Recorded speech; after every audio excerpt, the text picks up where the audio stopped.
talking is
The opinions you're about to hear on this show are strictly those of the panel.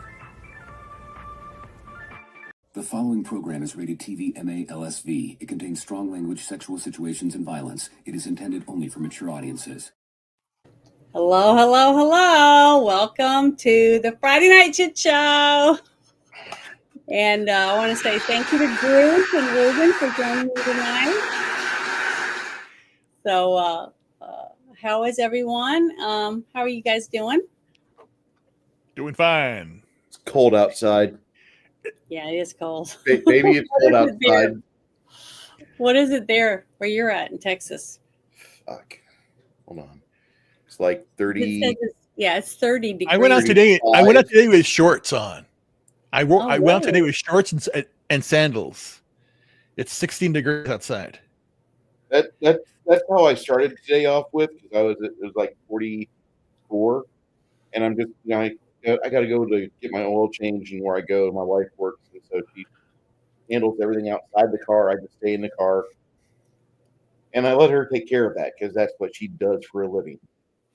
And after that, I went and shot pinball at this pinball shop, and I was in shorts, and I had a Hawaiian T-shirt on top of the Hawaiian shirt on top of this, and it was kind of okay in the car. You get outside, and that 20-mile-per-hour wind hits you. You're like, "Fuck no." And we took today and yesterday off because it's just not a good temperature for grease hauling. You don't want to haul grease with this because it'll freeze in the tank. Yeah. If it doesn't freeze in the tank, then at the dump site where they have all the hoses that are on the ground and such, it's freezing there in the hoses. So trying to unload it, you're kind of fouled up. So we decided yesterday and today. Now, he went out for like a couple emergencies yesterday, but for the most part, we've been shut down. We will be back at it Monday of next week and be happy to do so. But right now, thought about frozen shit. Till you we don't want to have it freezing inside the tank. You don't want to have a tank bust. We don't want to have you're right. I mean, like all those big tankers you see, they have milk in them and all this other different stuff. You got to winterize that shit. Yeah, I would think so now, but honestly, I didn't even think about it. But Wednesday morning, I was supposed to go get my shots, and I couldn't get out of my driveway because we had that sleet fell, and then we had like 3 inches of snow on top of it. So it was like hard as a rock. So that whole day, and then when I called them to say, "Hey, I can't make it," nobody's answered the phone. I go, "Oh well, I guess none of them can get out of their driveways either." So I didn't miss anything. So the nurse called me the next morning and said, "Hey, if you want, you can come in this afternoon. We'll get you in." So and everybody was waiting there, when I went in to get my shot. So I did get them. But so where are you at now, Ruben? In what way? Where am I living? State, for cold, for the weather. Oh, I right now it's 16. Oh shit! You got it really cold because 30 is to me I thought was cold, but it's not snowing or anything. It was sunny today. It wasn't sleeting or anything. It was just freezing cold out. Yeah, which is good. It was sunny that. today too. It was sunny here. Get So but I had to go out and get some stuff done. So I did. Yeah. But I said, you know what? I'm not. I don't need. I need to dress up. So I just wore my shorts and sandals. I said, screw the weather. The weather bows to me and me alone. And then you get outside and you get frozen and your dick shrinks up to like a half. No. I'm good. I'm good. Nope. I don't have that problem. I got a bald retreat. I got a shaving. I got the shave done. I was gonna say hi. The Soy-Based Jeremy's in here, and Six Nations is in here. Baby girl, hi. Thank you for joining us. And Jackie's came in to say hello. I don't know if she's still here, but she always tries to come and say, good luck or whatever, which is great.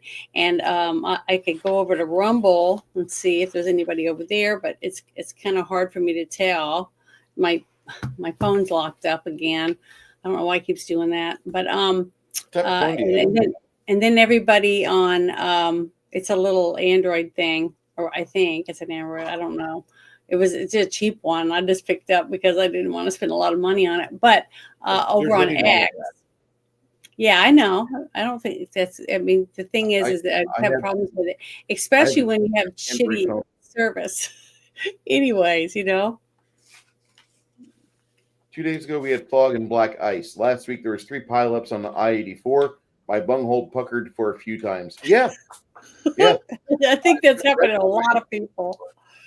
Just make sure you put some shout it out on all those stains that you might get out on the interstate. So before you wash your laundry. But yeah, we've had a lot of stuff happening in this last week. Kash Patel got in, which I knew he would, but they kept postponing as long as they could legally, in the Senate. But it was nice to finally see him get in there, and I can't wait to see what stuff's going to happen. I'm real excited about it. But one of the first wanted to bring up, I thought was pretty interesting. Let me see. Is this? I'm trying to make sure I pick. Do we have an ATF director yet, or can I still have hope for Brandon Herrera, the leading man on the RFK website? Because RFK put up together a website with a poll on it, and Brandon Herrera was in the lead for ATF director for weeks. I really hope. Is that for your state or for America? Oh, really? Yeah. Well, I don't know. We'll have to find out, because a lot of the other ones, he can just appoint them. He doesn't have to go through this confirmation stuff. But if we get Brandon Herrera, that is the first step to completely dismantling and snapping spine of the ATF like Bane on Batman. It will be joyous. Well, this is one of the things I wanted to start off with, because I laughed and laughed at this, because it's sad that this is the state of our country, that all this stuff's coming out, all the fraud information, and it's on the news, okay? And they're showing as much as they can, talking about it. This administration is, and the news, some of the news people are talking about it, and people still don't want to believe it. I mean, they just hate everybody. They hate Trump. They hate everybody that Trump's adding to his team. And so I wanted to share this with you, because to me, it cracked me up, because these people are so misinformed by the people that are getting them to do the protests, and it's funny. So I want to play this for you. Here you go. This week, a few protests broke out against Trump, Elon Musk, and Doge. But who are these people? Have they been personally affected? Do they even know what's getting cut? Johnny went into the belly of the beast.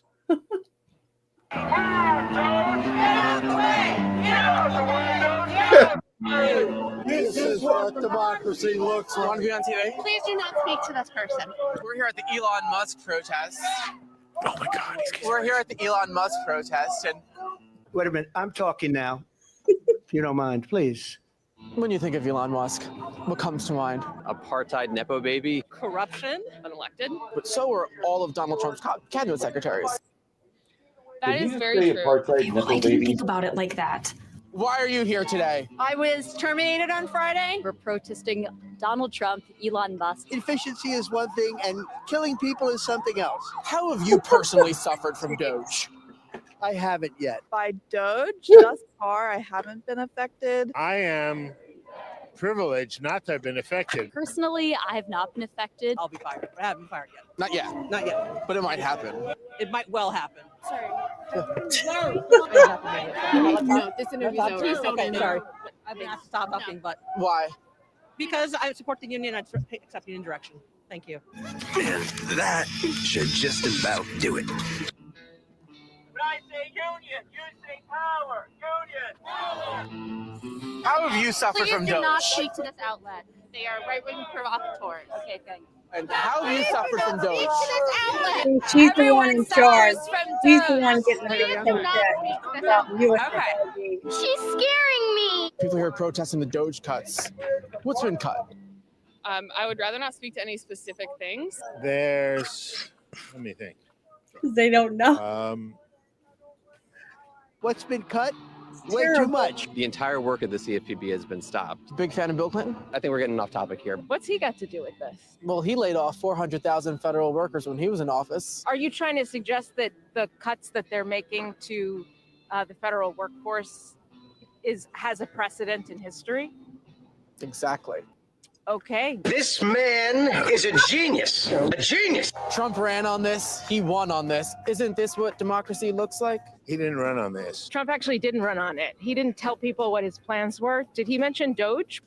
He mentioned Doge. I will create a government efficiency commission. And Elon, because he's not very busy, has agreed to head that task force. They're cutting stuff, but it's not waste. It's stuff that we need. Do you need Sesame Street in Iraq? You know, we might. I don't. What? I'm sorry. All of this is a lie. Do you support sending money to Sesame Street in Iraq?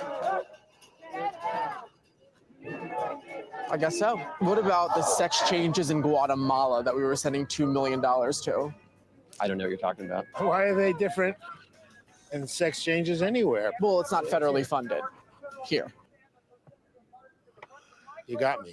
I can't comment on that. I don't even know I'm paying for that. That's why Elon's doing what he's doing. Well, He's helping you. no, I don't know. We just all appreciate it. We really do. So thank you so much. We're hearing fight, fight, fight chants out here at the Elon Musk protest. I guess people found out that chant works. Oh my How have you God. personally suffered from Doge? I'm not speaking to you. Why not? I'm not speaking to you. Why not? I'm not speaking to you. But you want to follow me. I'm not speaking to you. Okay. Why are they reacting like this? What's your message to Elon Musk if he's watching? Go away. Get out of our government. Elon Musk, go to hell. I'm confused. God, let's see what I'm talking about. Those are the voters. Okay. Yeah, but the those- thing is that here's the thing. It's like, we saw these people, or at least I saw these people back in 2008 with Barack Obama. Anybody who voted for Barack Obama was to me was like that these people. They were insane. Anybody, I couldn't believe it. And again, a lot of people I know that out here may have voted for Obama. You fell How for it. many do you think are getting this? And that's But why again, everything's a psyop. Music's a psyop, movies are a psyop, literature's a psyop. Whatever's popular right now is popular because they force it down your throat. You listen to it. That's why cut the fuck off of everything. Cut out. I'm serious. It's like, I've been listening to my old albums, classical music, that has, a very small percentage of people listen to it. I have a Linux laptop. I cut my stuff off of all that bullshit. I get my news from X, or I do ground news. I do the subsite and all that stuff. But again, that's the news aspect of it. But all the propaganda, what you buy, this and that, you need blah blah blah, some medication from Pfizer and bullshit like that. It's just crazy. It's just insane. Don't you want another Moderna shot? Come on, have that third eye pop out of your shoulder. Exactly. I know. No, but it's you look like this young lady. Yeah, exactly. It's insane because what's insane is the fact that it's like, you get these people who are basically, when they went from Trump is Hitler to Elon's Hitler. It's just we're Hitler. We're Hitler. Yeah, anyone that doesn't agree with them is Hitler. I mean, it's sad. There was some. I saw something that happened. I don't want to relive it because is this true? If this is true, then it's even worse. Because again, I didn't watch the Super Bowl. I don't care about sports anymore. It's all bullshit. But there were some hockey player or some football player came out and basically called all of MAGA Hitler recently, like last week or whatever.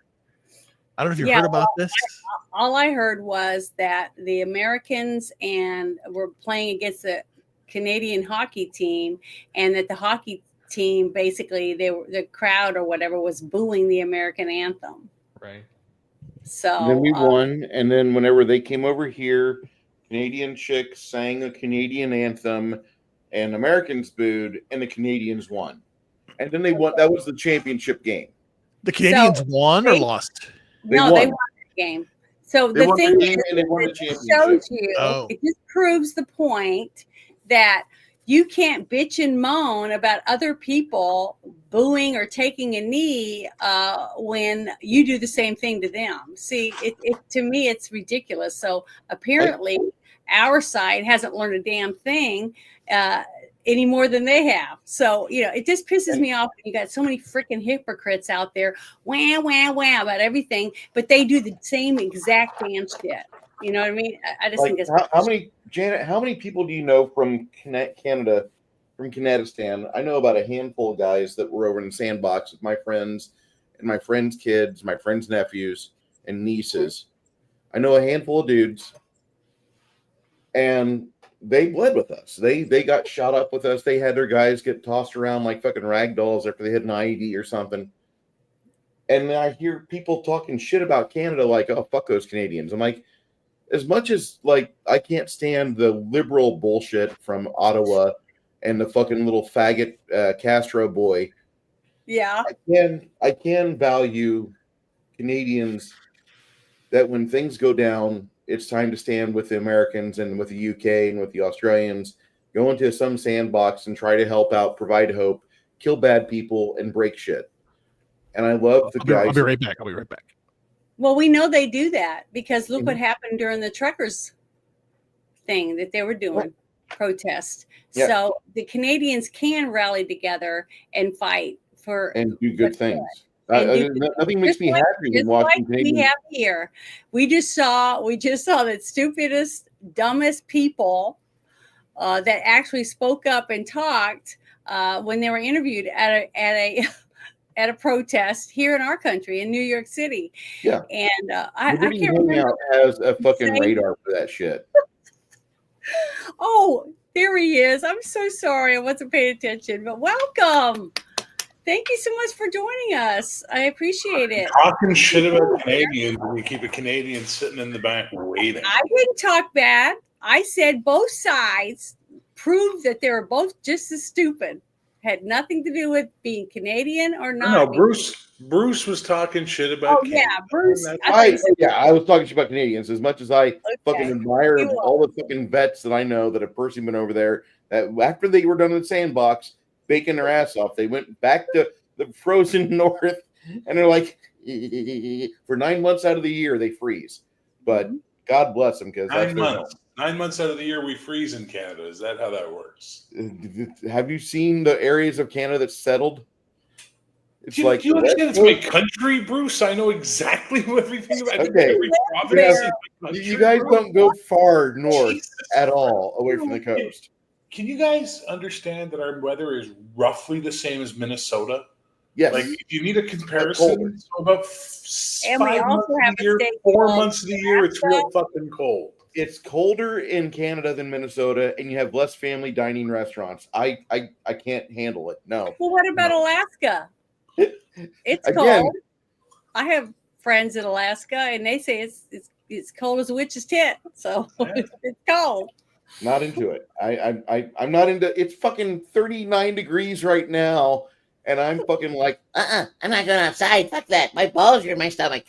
I'm Yeah, done. but the thing is, when I first moved to Maine, okay, I remember what was Kittery. I went to Kittery, Maine, and when I was there, I remember a lot of people being outside in bathing suits, and I was still wearing a hoodie and all that stuff because it was cold to me, and jogging pants, and they were out in the water swimming, and there was big chunks of ice floating by. So you acclimate depending on where you live. You stay there long enough, you get to where it. You fit right in. So it's that's what it takes. You just have to live there. So it just depends on where you're from. You get used to it. Anyway, so who was talking? You were saying people were talking shit about Canada and fuck Canada. Who are these people? Oh, we were talking about the game. The fucking hockey game. The rivalry. The thing I heard was people were mad because they booed the American anthem, but they did the same thing when they came to America to play. So that's why I was saying neither side learned anything. First of all, it wasn't Canadians booing the American anthem. It was Quebecers booing the Canadian anthem. They are how you differentiate that? They no, we have to, because they are not the same. Quebec is its own. I live here, man. I grew up here. It's its own place with its own mentality, and the French Canadian mentality is very rude, has no manners, and fucking hates America. Like, that's the thing you guys need to understand. Alberta loves you. Quebec hates you. Ontario wishes they were you. See, and then you call us snow Mexicans, and we're all supposed to sit back and go, tee hee hee, you're so funny, you fucking warmongering fucking cunts. Like, we're supposed to sit back and laugh about it. Fuck you. Hey, I was born in this is just for the general people I who want both sides. No, but keep taking the shots at us as long as you like. And you know what's so funny? We kicked your ass in war twice. But this burned down the fucking White House. But this proves my point that I was telling you before, that people are so easily manipulated. Janet, remember I told you that? Yeah. It's a psyop. This is a psyop. They basically want Canadians to hate Americans and vice versa. It's stupid. It's retarded. It's I hate it. But you know what? Though? It's the same as I was saying earlier. It splits down the middle because half the people don't fall for that shit. I know. Other half will, but that's humans. I mean, but again, it's a deeper thing. I go back to the plot of like Batman '89. It's not one thing that's going to kill you. It's a lot of stuff, and we have psychological warfare that's going on all over the world. I know that when I was a kid, because again, I grew up in Texas, so it was basically you're a Cowboys fan, you hate the Redskins, and I went, why? I didn't do that. I liked the Redskins. And I basically went around saying Redskins all the time because I basically want to piss everybody off because I just didn't like what they were doing. Because I didn't fall for the bullshit. So I've never fallen for the bullshit. So this is more bullshit going on. And I'm at the point now where I'm getting to be apathetic. I'm going, you guys are going to kill each other and start hating Canadians, hating Americans. Stop, like, it is a freaking fucking movie. There's a movie that Canadian Bacon was done by whoever that made fun of Canada and the United States fighting. It's all bullshit. It's all bullshit. Is that a John Candy movie?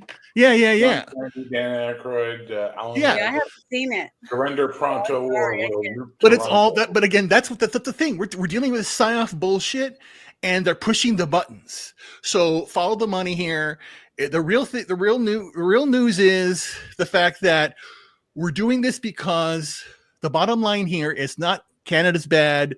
New York Nights is bad or whatever. It's the fact that we have people out there that are putting drugs into the United States through Canada, through Mexico, and we're trying to stop that from happening. May I Go ahead. jump on this? Go ahead. And you have people there bringing guns into Canada. Yep.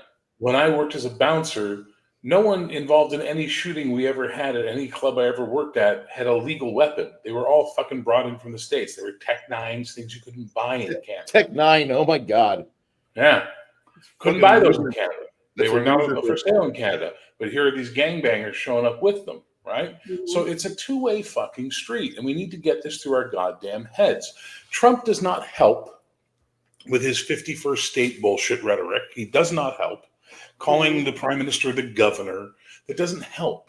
That doesn't make people in Canada go, oh, yeah, no, we see what he's doing. He's just being Trump. No, they go, fuck that guy. Don't fuck with Canada. They get very proud real quick. And that is something that takes effort to make Canadians proud. For fuck's sake, he's managed to do something that hasn't existed for 50 fucking years. He has made French Canadians defend Canada. They've been trying to leave this country for fucking 50 years, and now they're defending it and fiercely proud. This is the thing. It's your buddy Ruben's not wrong. It is a psyop. But the thing is it's a dangerous fucking psyop. And it's not going to play out as well as people think it's going to play out. Because they're used to doing these psyops against Lower Slobovia and Dogpatch. They're not used to doing it against educated first world people. And when educated first world people start thinking emotionally, that's when wars happen. That's when crazy shit goes down. And we need to dial it the fuck back. Everybody, both sides of the border, left, right, center, dial it the fuck back. Otherwise, it's going to spiral out of control and people are going to die. Yeah, and I hope that You feel the need to stick your claws in my back? Thank you. Okay, well, the next thing I wanted to bring up. I'm still stumbling over the fact that guys would try to take a Tech 9 into Canada like the Canadians would trade their money for it. Why not? It was a very popular gun with the gangbangers. I mean, if it works, if it hurts people, then I'm it's certain doing it what they is, want. but I'd rather have a high point. One high point. Yeah, well, no one ever said gangbangers were smart, dude. Yeah, I don't. That's why they're think gangbangers. Well, this next thing I wanted to bring up, I thought was pretty interesting. Hopefully, I clicked on the right thing. So let's see, if I did or not. Oh no! I didn't. Damn it! Okay, hold on. Give me 1 second. It's right there, Kelly. Okay. Damn, I always click on the wrong thing. So hold on. Let me bring this one up. This one was pretty interesting. If I can get it up here. So it's terrible at this. I wish there was a way you could put these in order. Here it is. The tabs? You can put them in order. Oh, yeah. My tabs don't work properly for something. I don't know what I'm doing wrong. But this guy right here, 40 million on government credit cards. Have you guys heard about this? What? Oh, yeah. Listen to this. This is something new that just came out. I want you guys to hear this because a lot of people. This really pissed me off, but I'm gonna play it for everybody. So here you go. What's up, America? Doge credit card fraud. So apparently, the Department of Government Efficiency has found around $40 billion were spent on government credit cards. Now, the fact that the government uses credit cards is not the problem. The problem is that there's around 3 million government employees, yet 4.6 million active credit card accounts, processing 90 million unique transactions for a spending total of $40 billion in the year 2024 alone. So that means there's 1.6 million more credit accounts than people that work for the government, meaning that probably 1.6 million credit accounts are just fraud. So apparently the government had a system called Smart Pay, and that was a streamlining spending service to make purchases on behalf of the federal government in support of your agency's mission. And it came with a streamlined transaction process. So there was basically no oversight, which led to 1.6 million fake credit accounts. So more than likely about a third of that $40 billion was either just waste or fraud. And Elon Musk's Department of Government Efficiency says they'll report back in about a week to iron out all this fraud. So every single day since Donald Trump has been president, we have found fraud or misappropriation by the government of your taxpayer dollars. So government employees and our government in general were just spending your money for the fuck of it because they wanted to get wealthy on your back. So how does that feel that you were working 60 or 70 hours a week for them to go play around and have nice vacations? Because that's what your tax dollars were used for, right? Not supposed to be fixing the potholes or fixing the water systems or electric systems. No, government vacations and spending on luxury items. Yeah, talk about a third world shithole we've become. I love that guy. Well, the thing is that it's not just that we're spending the money on. How many of you in government had a coworker decide that she needed a boob job, and she put in for it, and she filed the paperwork, the fucking reams of paperwork, and 2 months later, here's her days off and her fucking weeks off that she gets, that she's gonna have a new set of honking hooters, some big jumbas that she's gonna have at maybe a total of whatever the price is for her gas tank to get to the doctor's office and back. Because they fucked you, the taxpayer, and they use that fucking money to buy her some new titties. Go ahead. How much do you spend on your military every year? Dude, more than the next 20 countries combined. Yeah. More than the next 20 countries combined, including the UK and China and Russia and all these other places. I will say proudly, I'm though, in the middle of something. Let me finish. I'm far less offended by a $20,000, I don't think it's that much anymore, I think it's like $5,000 now, boob job, than I am by how many fucking bombs can we drop on people for shits and giggles? All? How many fucking bullets can we shoot into people who did nothing? Just lived in the wrong fucking country that was in the way of some corporate fucking thing that needed to get done. That should be way more offensive to Americans. That should be the thing that's driving you guys crazy. But no, that business as usual. No one gives a fuck. Kill all the brown people. Oh, someone fucking, there was a transgender comic in Chile? Oh, blah, blah, blah, blah, blah. Like there's a fucking line here that people need to look at, which is how much death and destruction is your taxpayer dollars paying for? And maybe you need to understand that it's just like having the blood on your hands at that point. And I'm not a fucking leftist. You know that, Bruce. But I am anti-war, and I am anti-corporatism. And I think that this is all a smoke and pony show. This is not what you guys are thinking it is. It's not what it's being presented as. It's not fixing, it's not draining the swamp. It's not clearing out corruption. It's just getting rid of the low-level shit that makes the fucking, it's bread and circuses. It's bread and fucking circuses. Meanwhile, the Pentagon keeps doing what the Pentagon wants to do, and people keep dying, and Americans keep getting put in harm's way, and all the other shit that goes on, and that's okay. But fuck, no transgender fucking operas in Colombia. Like, oh. Well, I don't care. We can't do anything about the money because it was allotted to the government, okay?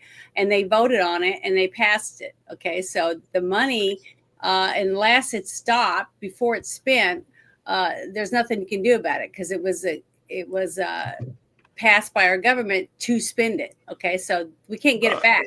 All we can do is stop the programs so that it can't happen the next time. But what I like about the whole thing is the fact that we, the people, the ones who worked to give the money to the government to pay taxes to get the stuff done that we thought they were going to do, the potholes and the schools and the electric grid, you know, all the stuff like that, that they weren't. They were spending it on totally different stuff that we knew nothing about. That's what I'm liking. And that is what why I think it will help the people realize that, hey, if you don't stay active in your towns, in your cities, in your states, and make sure the money's going where you wanted it to go, it's on us. You know, No, because but you're not going to get that because you guys have spent too many years, just like us here, being programmed into the importance of youth and individualism. Once you have those as your primary factors in society, no one gives a shit about community anymore. It's all about what can I get? What can I have? And also remember, it's not your tax dollars paying for this. Your tax dollars pay for the debt. It's the money they keep borrowing at your expense that is paying for all this shit. I remember, what was it? The 90s? How much was the deficit? It was like a couple of trillion? Yeah. You know, 3-4 trillion. And then I heard the number the other day that almost made me choke. It's $49 trillion now. That's not even money anymore. That's just an absurd number that doesn't make sense. That's just fucking fancy. Thank you. Thank you so much. I'm glad you knocked everything over on your way through. That was the best move. Bear, Anyway. I want to try to tell you that I'm not for all war, but I do believe whenever we have to get dealt into a fucking conflict, I want to have the nicest toys. Yeah, but do you ever ask why you're getting dealt into that conflict instead? I thought about that quite a bit, but up until now, we've not had a group of people that are installed in Washington that want to get rid of all the fucking problems. I think a lot of these problems that you're highlighting are about to move out of town. And Janet, do you have a screen showing all the fucking homes and properties for sale within the DC area right now? No. If you're a realtor, you're kind of crying in DC because like people are leaving. They're done. They realize like the show's over. There's no need to stick around here. There's no money to be made. Your job is about to disappear. And as much as you're thinking like this is just a smoke show, I think this is a buildup. I think we're getting ready to see them angle towards the Epstein list. And after that, we're going to go into the Department of Defense, which the Pentagon hasn't passed the last 7 audits. Right. Well, yeah. And Hegseth has been having meetings and doing press conferences and stuff to talk about how his goal is in his term while he's doing this for 4 years to be able to pass an audit. That's what his goal is. Now, whether he reaches it or not, I have no idea. But the fact that we have someone in there that's saying, this is my goal.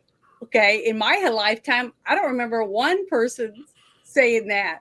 So, and then Trump's also said he would like to have all of the people that are voted in the different things, agriculture, the HUD, all the different things taken out of Washington, D.C. and put in the states that they're going to be basically doing the job, just like what Cash said.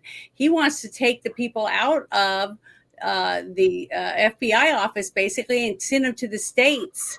Right. And make them fight crime like they were supposed to be doing in the first place. So if they can do some of these changes, it's going to be a huge impact on the future. Not for me, basically, but for our grandchildren, our great-grandkids. Those are the ones that hopefully will have some impact from some of the changes they're making. But the next thing I wanted to bring up was this was interesting, I thought. It's about that strange phenomenon or something that flew by a plane. And it's now the video isn't real. It's just a CGI from the voice or the radio tower between the pilot and the tower. So I wanted to play that real quick because I thought this was pretty interesting and it's at 22,000 feet. So I thought that was kind of scary. But here, let me pull it up here. Oh, I think it's this one. Yeah, here it is. Here we go. So I didn't know if you guys have you guys seen this or heard about it? Heard the audio? I heard about it, but I haven't seen it.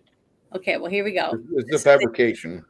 But I'm talking about listen to what the pilot is saying to the tower. And this is at 22,000 feet when he's talking about it. And I just thought it was really cool that you actually get to see something like this on the news, because normally they would never even talk about it. So here we go. What you're about to hear is the voices of the pilot and air traffic controllers in set computer animation. Take a look. LA Thunder, Troy 2-1. Troy 2-1, go ahead.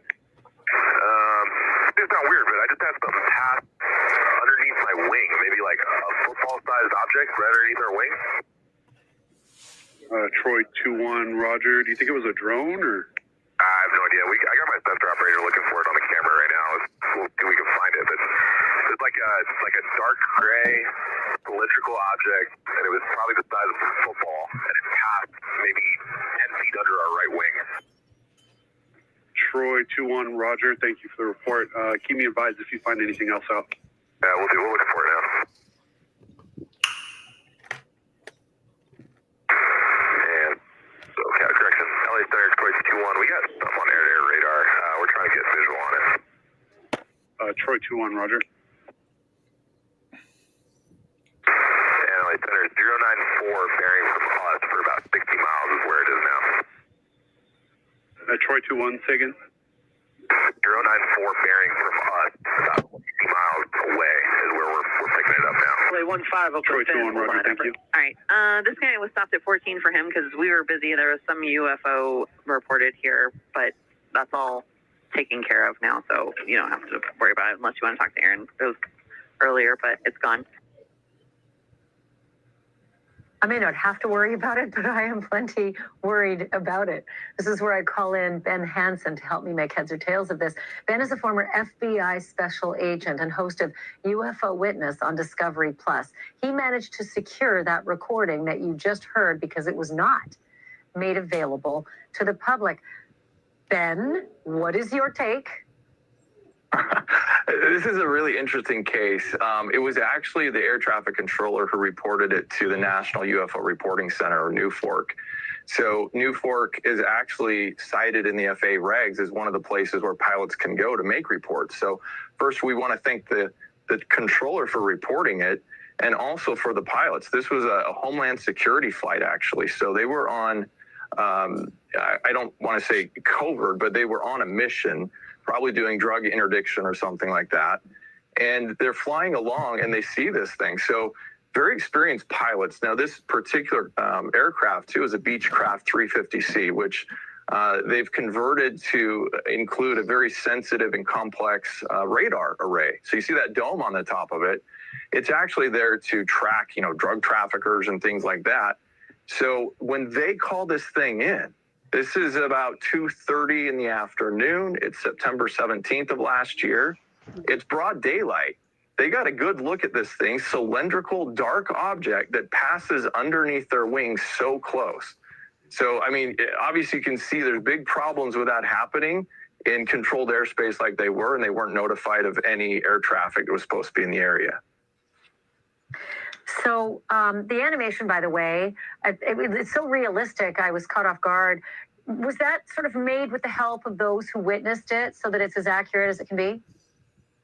Well, in this case, my team has not spoken with the crew, as you can imagine, because the sensitivity of probably what they were doing on this mission, it wouldn't benefit them to come forward and talk to the public quite yet. We'd encourage it, yes, but this was our rendering of just based on the audio that we had. It's a guess, right? That object could have gone underneath from left to right, forward to back. We don't know.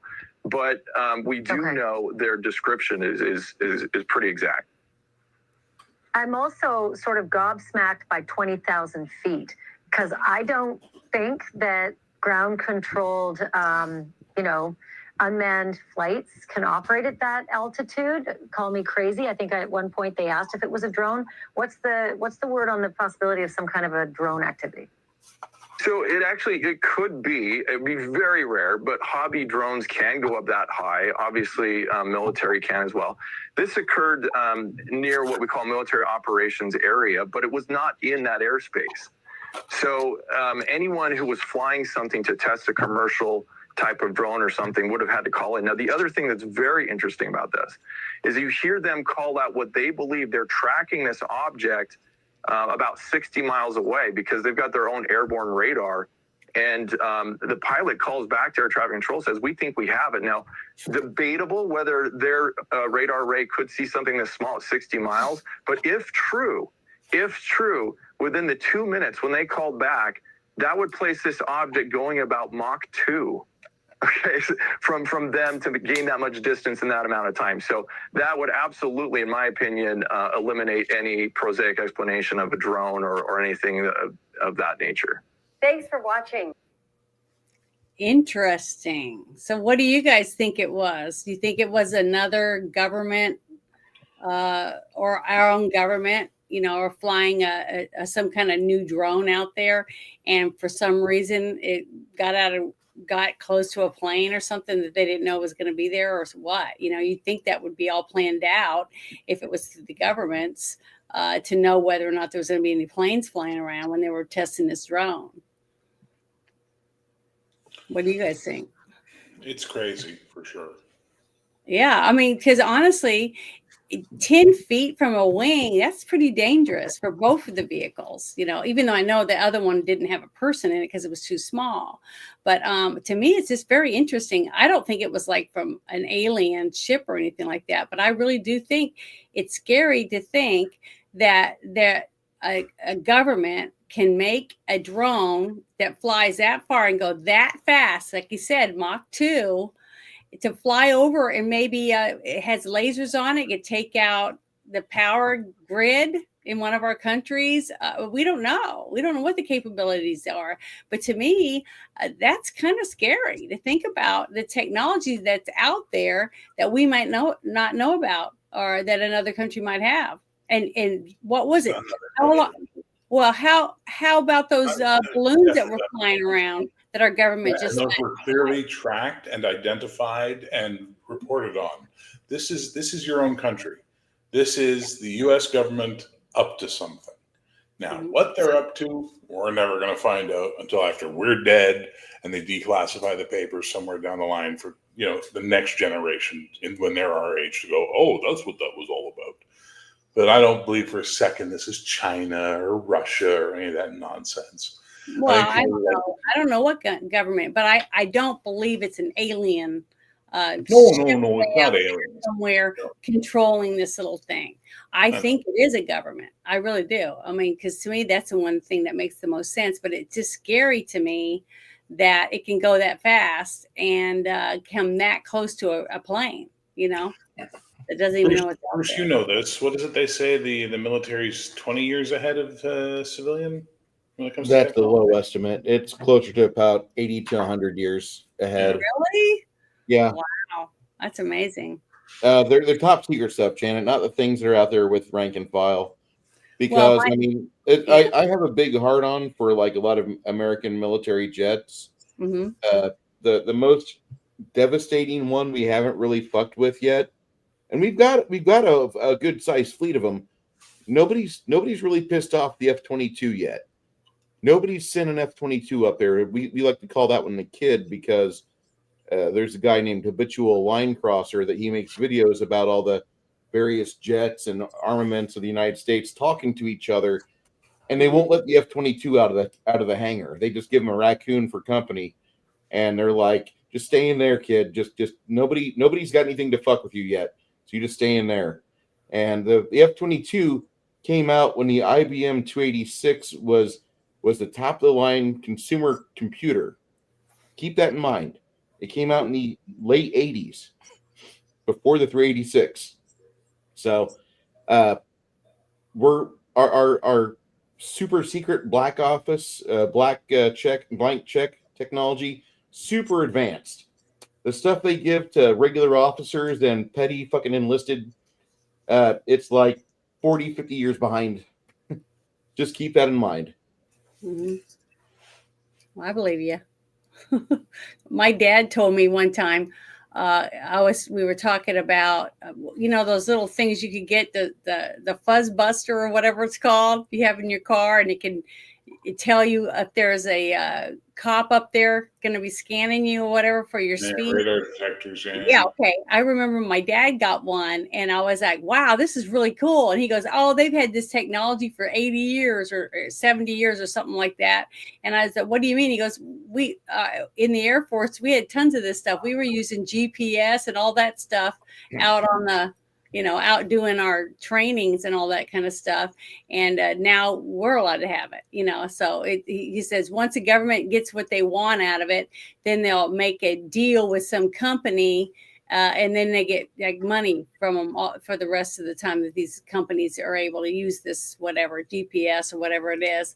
And I was like, oh, okay, and my dad didn't have any reason to tell me a lie, but so I believed it. I wish your pop was with you here at your room right now, because I would love to ask him what he thought about how we beat the shit out of everybody in World War II.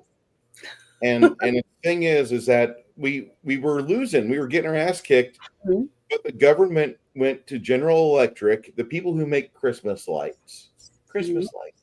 Yeah. We used Christmas lights as a proximity fuse, as a variable timer fuse, basically. And we used that to win the war, because up until that point, we were using 3,000 rounds of ammo to shoot down one plane. And after the proximity fuse came out properly, we were using maybe 80, 50 rounds, somewhere like that. And they stopped selling Christmas lights for a season, and they replaced the Christmas lights with, they put a little bit of acid in there that it would break at a certain point, and you'd have a battery, a limited use battery, that basically would be transmitting, looking for radar. And this is back in the 40s. And by the way, General Electric still makes your fucking dishwasher and your microwave and your washer and dryer. They made a lot of money off that season. Okay. But hello. Do you want me to say your name? Yeah, I don't care. This is Mikey, you guys, I was telling you about that was going to join us. Welcome. And we were just talking about the little thing flying under the plane, that trying to figure out whether it was, what we thought it might be. But I thought it was pretty interesting. And so what do you think it might have been? I'm not sure who brought it up that said this is our government, but I believe that he is onto something. That was Bear. Bear, nice to meet you. We have to look at what's been uncovered since Doge has started doing what they're doing.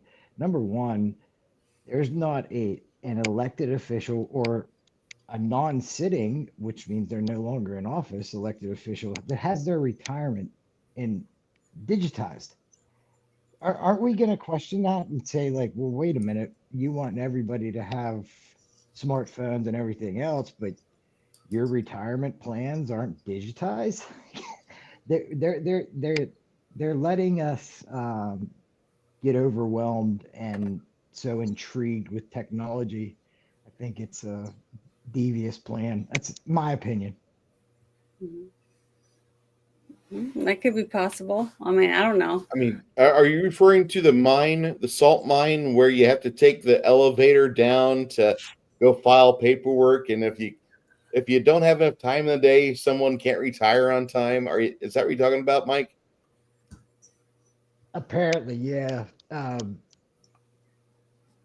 was a funny story. Yeah, I have no idea what you guys are talking about. I never heard of it. Oh, hold on. Let me see if I can find this. This is a funny fucking thing, and this is what Doge found the first week they were off. They were doing I didn't stuff. see that. I've been trying to keep up with going to their their X page, but there's so much on there. I don't have that kind of time to sit and just read and read and read. I just don't have it. So I've just been picking and choosing what other people are talking about in other DMs and things like that. So basically, that's all I have. And then other interviews, certain topics are brought up or whatever. But okay, that's all I have. So, if you bring it up down there, I'll share it.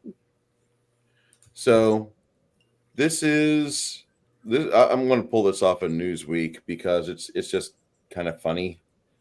Are you just going to read it to us? Yeah, I'll read it to you. Okay.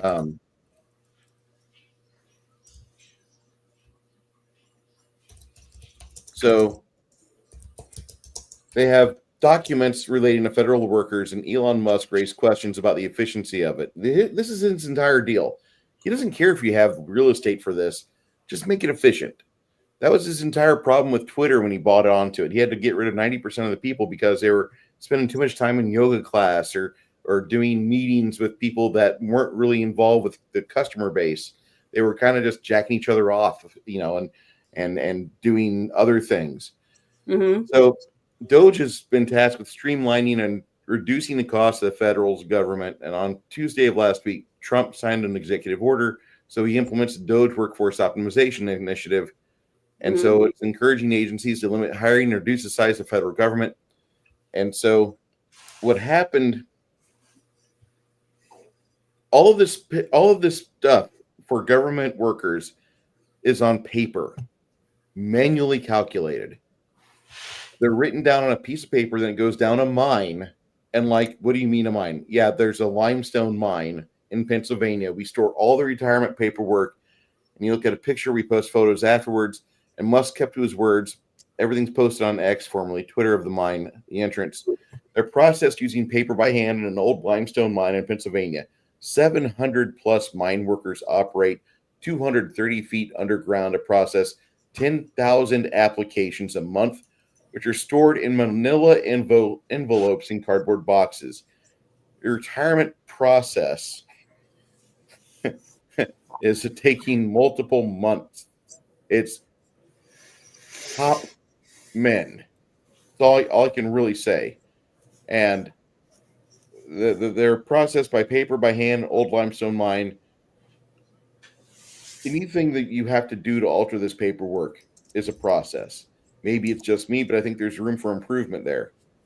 And so others are upset that he went and he showcased this mine, and they're like, "What? You're not fixing anything." He's like, "I'm showing you an example of what I want to fix.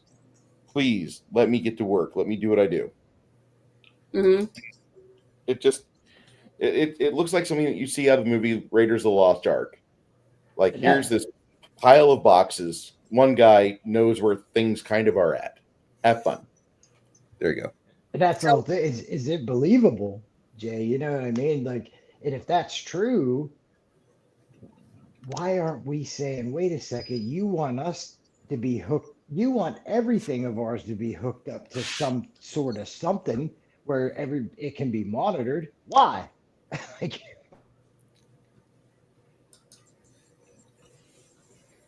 Well, it's interesting to me in the first place that they even have something like that to put the paperwork in. I mean, did they do it underground thinking that we're going to have a nuclear war? I mean, it reminds me a little bit of that game with the underground bunkers, that the government had for people.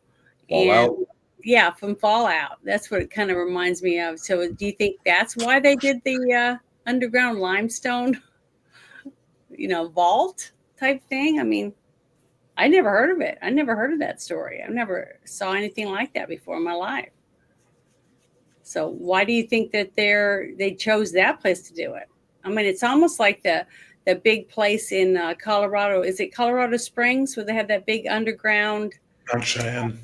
Crystal Palace. Cheyenne Mountain or whatever. Mount Cheyenne. It's Sacknorite Command. So At least it was Sacknorite Command. I think it's something else now. You're asking for our opinions, Jim? Yeah, I'm asking you guys. Why do you think that they chose that place to put all this paperwork instead of Fort Knox, just some big building where they put a bunch of shit? You know what I mean? That's No interesting in itself, don't you think? Do you Not think really. it was so long ago and that's just how they did stuff back then? Or there's tons and tons and tons of things like that around the world. These deep bunkers they built during the 60s and 70s. Mm-hmm. They were afraid they were going to get nuked out of existence, day after tomorrow, right? So yeah, that's what I'm saying. I think they did a lot of crazy stuff like that. But Bear, why hasn't it changed though? Because Well, They don't then you trust have to go back to the technology, monkeys or- in the cage, right? You always got to go back to the chimps in the cage. Because if you don't go back to the chimps in the cage, you're going to sit around saying, well, why hasn't it changed? Because that's the way things have always been done around here, and no one's going to shake things up. And when someone comes along to shake things up, what happens? Now we see the people who are opposed to having things shaken up using everything they have in their influence to cry foul and cry treason and constitutional crisis and all this garbage because someone's trying to shake things up. They don't want things shaken up. They want things to be exactly, they want the day to go the same way tomorrow that it went yesterday. And, that's how they like their lives. Now they're finding out It's that a $90,000 a year job you're talking about, Bear. How dare you? How dare you try to get rid of those 235 plus jobs, which are how much do they pay a year? 90,000 a year. That's US fucking American. peanuts now. 90,000 a year is peanuts now. If It you're not is. paying someone a minimum $150,000, $200,000 a year, they're not living large. So these guys who are making 90,000 now were the same as people making, 60,000 5 years ago. Right? It's crazy how much things have changed since COVID. And we are not understanding as a society, we don't get to go back to the way it was. Post COVID is a new reality we have to live in. And the one thing that we learned during COVID and post COVID is that the oligarchs are not going to hide their shit anymore. They're going to do it right in front of us and expect us to say, yes, sir, no, sir, 3 bags full, sir. And that's where we're getting to. And that's a dangerous, scary fucking place to be. We're on the verge of a paradigm shift. Paradigm shifts are never peaceful.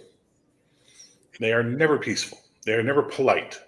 They are always bloody. They are always violent. And they're always studied by future generations, hoping they can prevent them from happening again. But they always happen. Yeah, that's one reason why they didn't want Trump to to get in there. They did everything in their power to stop him. So now we have people like this guy. This guy is going to be talking about Kash Patel. So I thought you guys would want to hear this little tidbit. I thought was pretty good. Here we go. I mean, this is so unprecedented. It's just amazing that he would say that.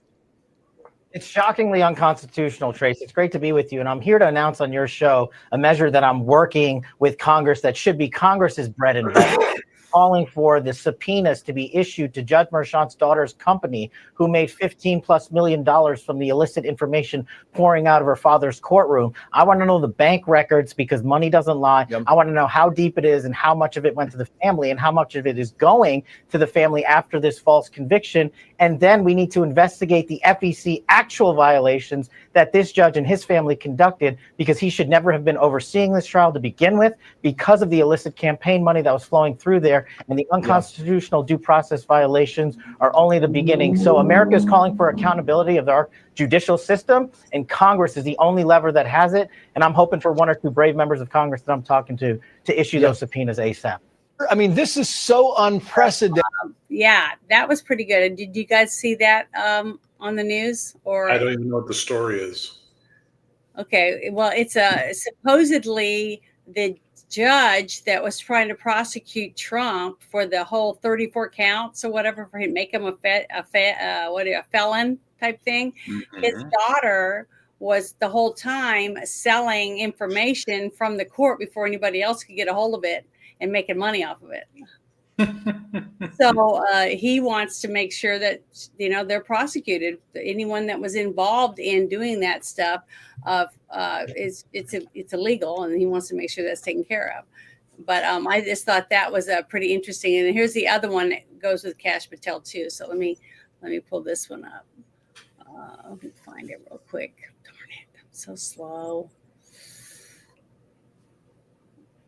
I got to click on each of them to make sure I got the right one. Just give me 1 second. Oh, somehow I got it twice. Hold on. Got to close that. All right. Okay, what's the name of this one?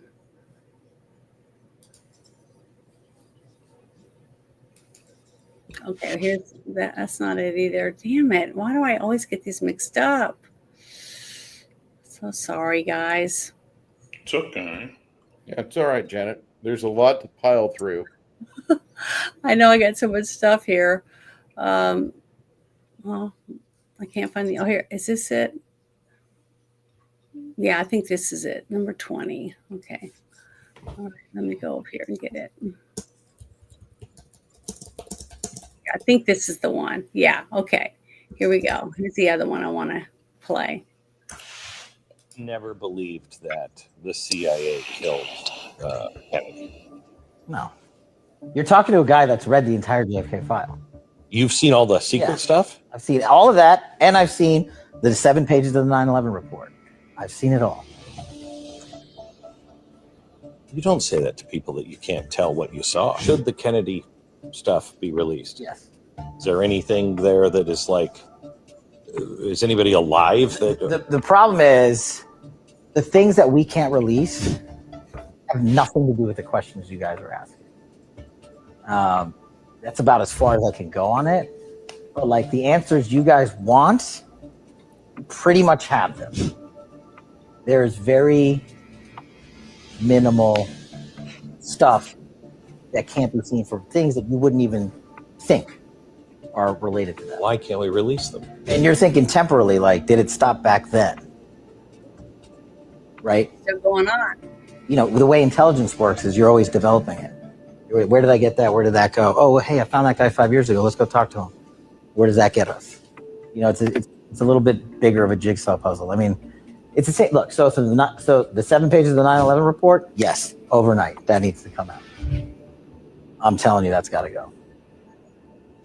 And there will be some people that are pissed off. That's what I was telling you about before we started, Bruce, when you were saying you didn't think any of that stuff should come out at all because it's going to cause a civil war, probably. You don't want that to come out. As much as you guys say you want the 9/11 information to be out, banks will get fucking, all their real estate will get trampled on. You'll have fucking good old boys in America, like, just like, what the fuck happened? Who was responsible? And that'll be it. Like, there's not a whole lot of prayer after that. I didn't know Mikey got kicked down. Sorry, because I was on the other page, so I didn't see that you dropped. But the thing is, why would Cash make that comment if he thought it was going to hurt the country? See, it's not. That's what's interesting to me. It's not. It's not going to hurt the country. It's just going to, a lot of the things you trusted before, like companies you appreciated back in the 90s and 2000s, and people that you thought I already lost trust already. That's already on your side. Like, no, this buries it. This makes it to where it's a time capsule, and you don't go back to those memories until you're like just ready to have a day of anger. You know, you're just there. I'm going to split wood for the next 8 hours because I've got all this energy from being pissed off. You know, I remember the fucking 13 separate fucking funerals I went to of people younger than me. You know, that you're going to have that. And you're going to see guys that, you know, they got Gulf War veteran or they got fucking Global War on Terror veteran on it. And you just look at them and you're like, man, I feel sorry for you. We all did the same stupid shit together. We all signed off on, yeah, we can go off and do this. But I was lucky. I didn't have a whole lot of guys that I was with get killed that I worked with every day, day in, day out, because I was on a ship. Mm-hmm. Those guys that were Rangers or Army infantry or Corps that got sent to a sandbox, and later in life, there I am because I'm available for the American Legion to go hang out, do funeral stuff like that. I have a little bit of anger.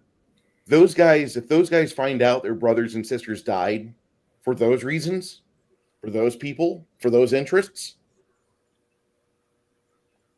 the country might be finished. No, Good. It won't happen. No, but good. This is the exact same thing that we had to deal with in 2008 when everybody had to keep the economy alive. No. Let it die. Let it crash. Let the truth come out and let this system get dismantled by the people. Every major empire in the history of the world has had a point when its people have had enough of its bullshit and do something about it. Right. Right. Well, it's America's time now. I really hope that you're right. Yeah, because again, I'm already there already. Like I said, I personally, like I said, I'm not going back. Like I said, I finally, you know, I'm getting my life back, and I sold everything, and I have nothing left, and I can start new. So I'm trying to find out where I'm going to go next. But I'm not going back to anything. I'm going to go because everyone's saying, "Oh, get a nice house, a car, this and that." No, I just want to go somewhere and just go on the beach and be happy. I'm just done. I'm done. I'm not going to watch, you know, AC, CBS and NBC anymore. I don't watch news like that. I'm just going to just be me. And people are fed up with it. They're only going to confirm JFK was killed by the CIA. We already know that. So it's not a question of like, oh, we didn't know. We knew. They're going to confirm all the COVID stuff. They're going to confirm everything. And okay, duh, we knew this already. So it's basically, how'd you say it? The way they say it. You had 75 million people vote for Trump, 70 million roughly vote for Harris. You have half the people that believe the shit we were talking about. So if this validates what half the people voted for, the only people that'll be mad are the people that their time's up. The bullshit is over. It's not going to be our side, you know. Well, it's the sad thing that I believe, and one of the reasons why I moved where I'm at. Okay, it's because I wanted to move away from the cities. I wanted to have my own well. I wanted to have a way to have my own power, my own heat, be able to, you know, use wood heat, whatever I needed without power, and have you know, chickens and things like that. And it's a secluded area where I'm at.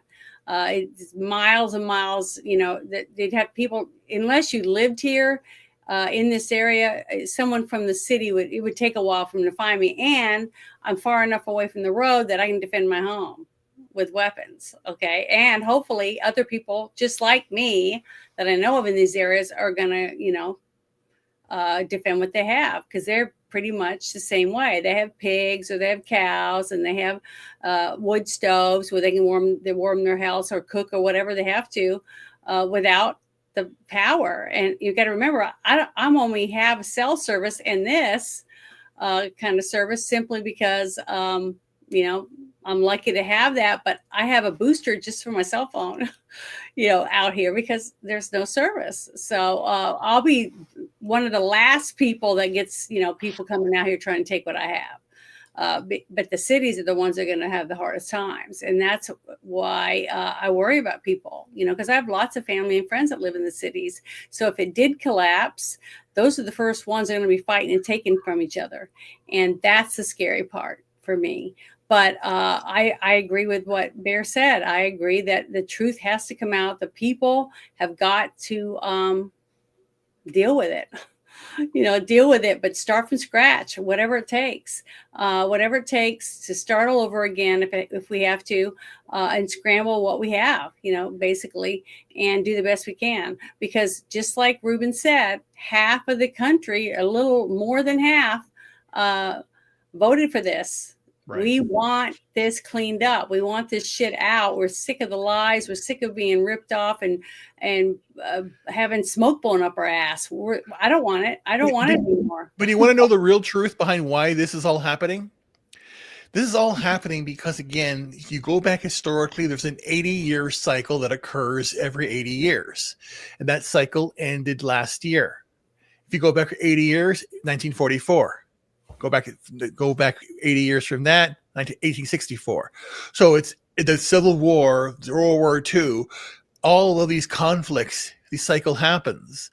And the reason that we're at the end now is, remember, those in power are the boomers. They are dying off. The Soroses, the McConnells, the Feinsteins, all the people that are dead. The old people are dying. and they're losing all their wealth, and they want to transfer to these new millennials or gen that they have programmed to do their bidding, to do the evil of basically saying, hey, try communism again, try this, try that, and it's still out there. That's why half the people voted for Harris still. So you have to be very, very careful. And then that careful nature is expose it all. Get Elon there, do a data dump, put it all out there, declassify the shit out of everything now. Because again, what if we pussyfoot 2 years from now, the midterm, we could lose it. And then they could do something horrible in 4 years after Trump. You never know. Do it now. We have the power. We have to do it. And again, who has the power? The people have the power. The people have to rise up now. Yeah, I'm trying to share some of these posts, but the thing is, I try to tell people, because you know me, I was always beating everybody over the head. Register to vote, sign up to work the polls. We have to start. We have to start in our local communities, and we have to fight for our families and our schools, and put people in office that we think can make a difference. And then I said, if we fight and take back our cities, we'll take back our states, and then if we take back our states, we take back the federal government. And it all works that way, because that's the way our forefathers had set it up to begin with.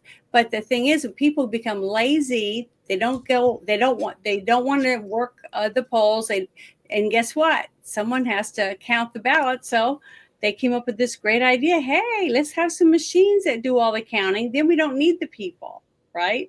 So the young people have to get off their ass and start fighting for what they want. If they want to have a house one day or be able to do certain things, well, they're going to have to start supporting their communities and learn how things work, learn how the government works, so that they can know that their vote matters, because humans count it, not machines, things like that. But we got to get back to that type of stuff if we expect it to be as fair as possible, because you cannot fight a bunch of machines that are being controlled by 2 or 3 people. You see what I mean? I feel more comfortable when I'm sitting with 4 other people at a table to sit there and count the ballots and write it down, because you got 5 of us looking at the one ballot, our group of ballots, and then them doing that, and them, all the different tables. And at the end of the night, you write it all down, and we know that that's the numbers, and it should match how many voters you have. It's simple math that works this all out, if everyone sitting there cares about whether it's truthful or not. And most people that I've ever talked to just want it to be fair. They want it to be legal, and they want to know that the person that's there to vote has only got 1 vote, that type of stuff. So it's just us. It's us. We have to fight for what we believe. It doesn't matter whether you're in America, Canada, Mexico. We have to take back our countries and fight for what we believe in, from what our ancestors had, and try to get back the rights that we had from before, take it away from the corrupt people who have overtaken our government. Go ahead. We're a Westminster parliamentary system. It's not the same.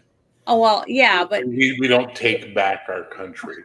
Well, we don't have the state thing. We have a very different beast in Canada, and it's very useless, but it's very different than yours. I gotta go, guys. Sorry, I gotta go, but I see you all, and nice having you hang out for a little bit. Yeah, Thank you.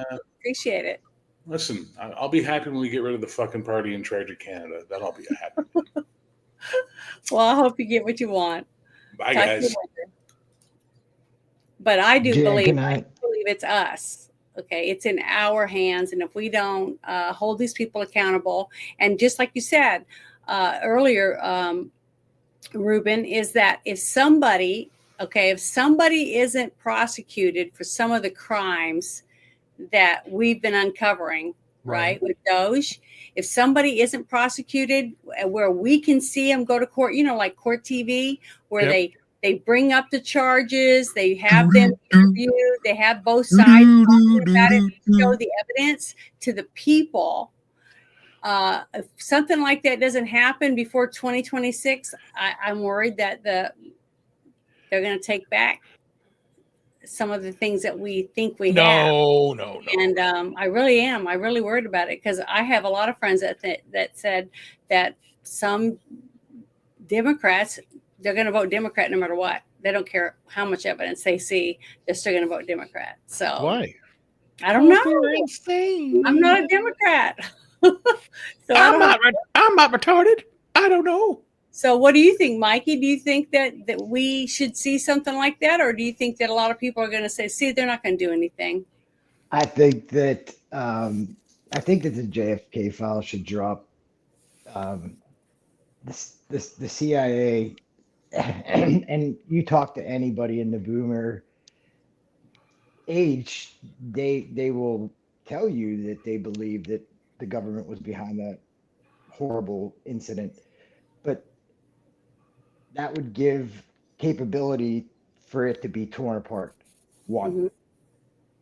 Two, I'm not sure about 9/11 yet, because there's people that are, Bear might have said it. It may lead to kinetic stuff that I'm ready for.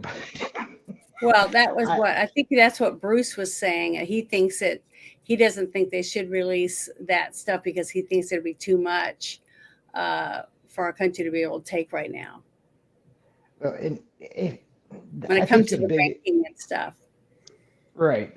I think the other biggest thing, Jan, is we've all been misled, mistaught our entire lives. There isn't a person in here or watching right now that hasn't been misled, mistaught, misconstrued. We are, now that we're on the right path, we have to try and teach while we're pushing to make things right. This isn't a one-man job, you know what I mean? And thank goodness he got the nominees put in, because now he can sit back and watch to make sure they're doing their jobs. Mm-hmm. He's able to deal with everything that was, you have to remember that in 2019, the whole world was at peace and all economies were booming. We will get back to that, but there's a lot of fixing that has to go on, a lot, Well, so. One of the things that I wanted to share too is the way that things are unfolding, okay, and it's all due to Trump. Okay, Trump, he ruffled a lot of feathers, and a lot of people don't like him simply because of the way he speaks, the way he does things, and the way he handles things. But sometimes when you're in dire straits, you need to be an ass, basically, and call people out. So that was one of the reasons why I wanted to share this video, because this is Trump calling someone out in front of a bunch of other people. And that's why I know when they release the client lists from the island and some other things, Trump's not on those lists. Okay. And that's why I want this. Right. I want you The guys NCAA to watch this. has complied immediately, by the way. That's good. But I understand Maine. Is Maine here, the governor of Maine? Not here. Are you not going to comply with it? I'm complying with state and federal laws. We are the federal law. Well, you better do it. You better do it, because you're not going to get any federal funding at all if you don't. And by the way, your population, even though it's somewhat liberal, although I did very well there, your population doesn't want men playing in women's sports. So you better comply, because otherwise you're not getting any federal funding. See you in court. Every state, good. I'll see you in court. I look forward to that. That should be a real easy one. And enjoy your life after governor, because I don't think you'll be in elected politics. Man, that is a. I love that, because I think that's awesome. Mm-hmm. That right there is exactly what we voted for Trump for. Exactly. Why we voted for him is because he said he was going to call these people out. He said, we have them all. We have everything. Okay. And that was after his 2 years, and then the shit hit the fan with the COVID and all that other stuff. Even though I really do believe COVID was going to happen with or without Trump, it's just that he put a kink in their system because they were expecting Hillary to do whatever she was going to do. And I guarantee, in my soul, I really believe that if Hillary had been president, I would have been sent to a gulag and they would have jabbed me. That's what I believe. Really And tried to. I wasn't one of those people, because I was in spaces with people saying that that they were going to put people like me in a camp because I'm going to kill people because I didn't want to get the jab and stuff like that. So, and then once the stuff started coming out about the lies and stuff, right, about the jabs, then people like me, which was not vaccinated, people were saying that we need to round up the other people. And I said, see, you guys are just as bad. Right. I don't want to see anybody rounded up. I want the truth to come out and let people make their own decisions, fight for their own lives in the way they see fit that's best suits them and their families. That's what I want. I'm not one of those people that wants to see people dragged into anything and do anything to anyone. It's innocent. Most of these people, I'd say 99% of all the people that got the shots and stuff might not have done it if they'd had the truth. And if they were told they wouldn't lose their job and stuff like that, I don't think most people would have even have done it. Okay. Not any more than the people that get the, the flu shot every year, you know?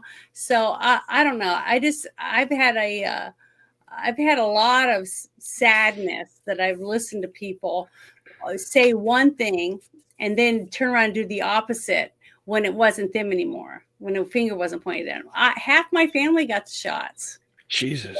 And now they're sick all the time. Every time I turn around, they've got the COVID again, or now they have thyroid problems, or they're having heart problems, or having, it's horrible and sad to me. Yep. That to me, I don't know where they're going to be. Am I going to lose half my family in less than 5 years? I mean, I don't know, but I don't want to, and I'm hoping that we can get something done, and they won't. It's all part of the plan. I know, but see, that's what I'm saying. That's all I want, is it to be fair. And if just like what was he saying? He's going to change the labels so that if it says that red dye number 10 or whatever causes this kind of cancer, or does this, that, and the other, and if they still want to put it in their product, okay, then they should be able to, but you should know what it can do to you. I mean, I've been riding people's asses, and my daughter's one of them, about drinking diet soda because it's filled with aspartame. I said, aspartame has already been proven in laboratories to kill rats. Okay. So why would anyone day after day drink that, knowing that it can kill rats and give you cancer? Go ahead. Yeah, who said that about the labels? I did. No, you said RFK said he was going to start putting stuff on labels and taking things out of the food that shouldn't be in there. But a person should know what they're eating. You see what I'm saying? If you go and you buy something like me, now I'm having to look at all the labels because I'm allergic to gluten. Okay, and I found, not because of my stomach, but I get really bad rashes and itchy, and swelling and all that stuff. And it's getting better now that I'm trying to get rid of gluten. But man, I tell you, that the way it's worded, it doesn't say gluten. It says something else, but it's a wheat product. See? And unless I know the words for those things, I'm eating stuff that, because every so often I go, oh, I got an itchy spot on the back of my neck, or my hand's itching, or my elbow's itching, weird stuff like that. And it's because there was some kind of gluten in even though a licorice, who would think gluten would be in licorice? But it is, most of it. So it's a lot of work. We're going to have to do a lot of work. We're all going to have to reprogram ourselves to be in a society where it's all open. It's an open society where everybody knows what's in what. And if you want to eat something that it's got something in it you know is probably going to over, just like smoking. People know that if you smoke cigarettes long enough, you could get lung cancer. Not saying you will, you have the chance of getting it. Because I know people who smoked as long as I've known them, and they've never gotten cancer. And I know people who never smoked that died from lung cancer. So, you know, but what I'm saying is, as an adult, you should be able to make those choices for yourself, or what you want to feed your children. But here is where I say that life gives you shit. Shit happens. Tough shit. We all say that all the time. We're in the shit show. Yeah. And if you go back, what happened during COVID or before or leading up to it, the things that they didn't expect that happened. We had Zoom calls. For the first time, we had parents seeing what kids are being taught. And they were like, what the hell? Then they were going to school board meetings, and then they were being told they couldn't be there. You were told you couldn't go to your church. You were told you couldn't assemble. And again, and then we had our aspect here. We met each other, but we met each other, and we came because, again, we were shut out everywhere else. And that's a residual. Trump's election and victory from 2024 is a residual. Doge, what's happening is a residual.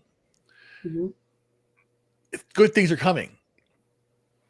You saw what happened to tragedies in Maui, in Palestine, in California, and Helene. And you saw the results of people coming together to get it done. Now, suddenly, where the fires in California, they're gone. What's going on in Helene now? In North Carolina, it's all gone. The border crossings are gone now. It's down to like the lowest ever, lower than ever even before Trump was 200, maybe 200 a day. Yeah.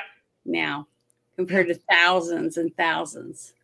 Yeah, and Trump's approval rating is going up. And then CNN, and they're going, "What the hell's going on here? You don't get it. Why is he so popular?" It's just insane.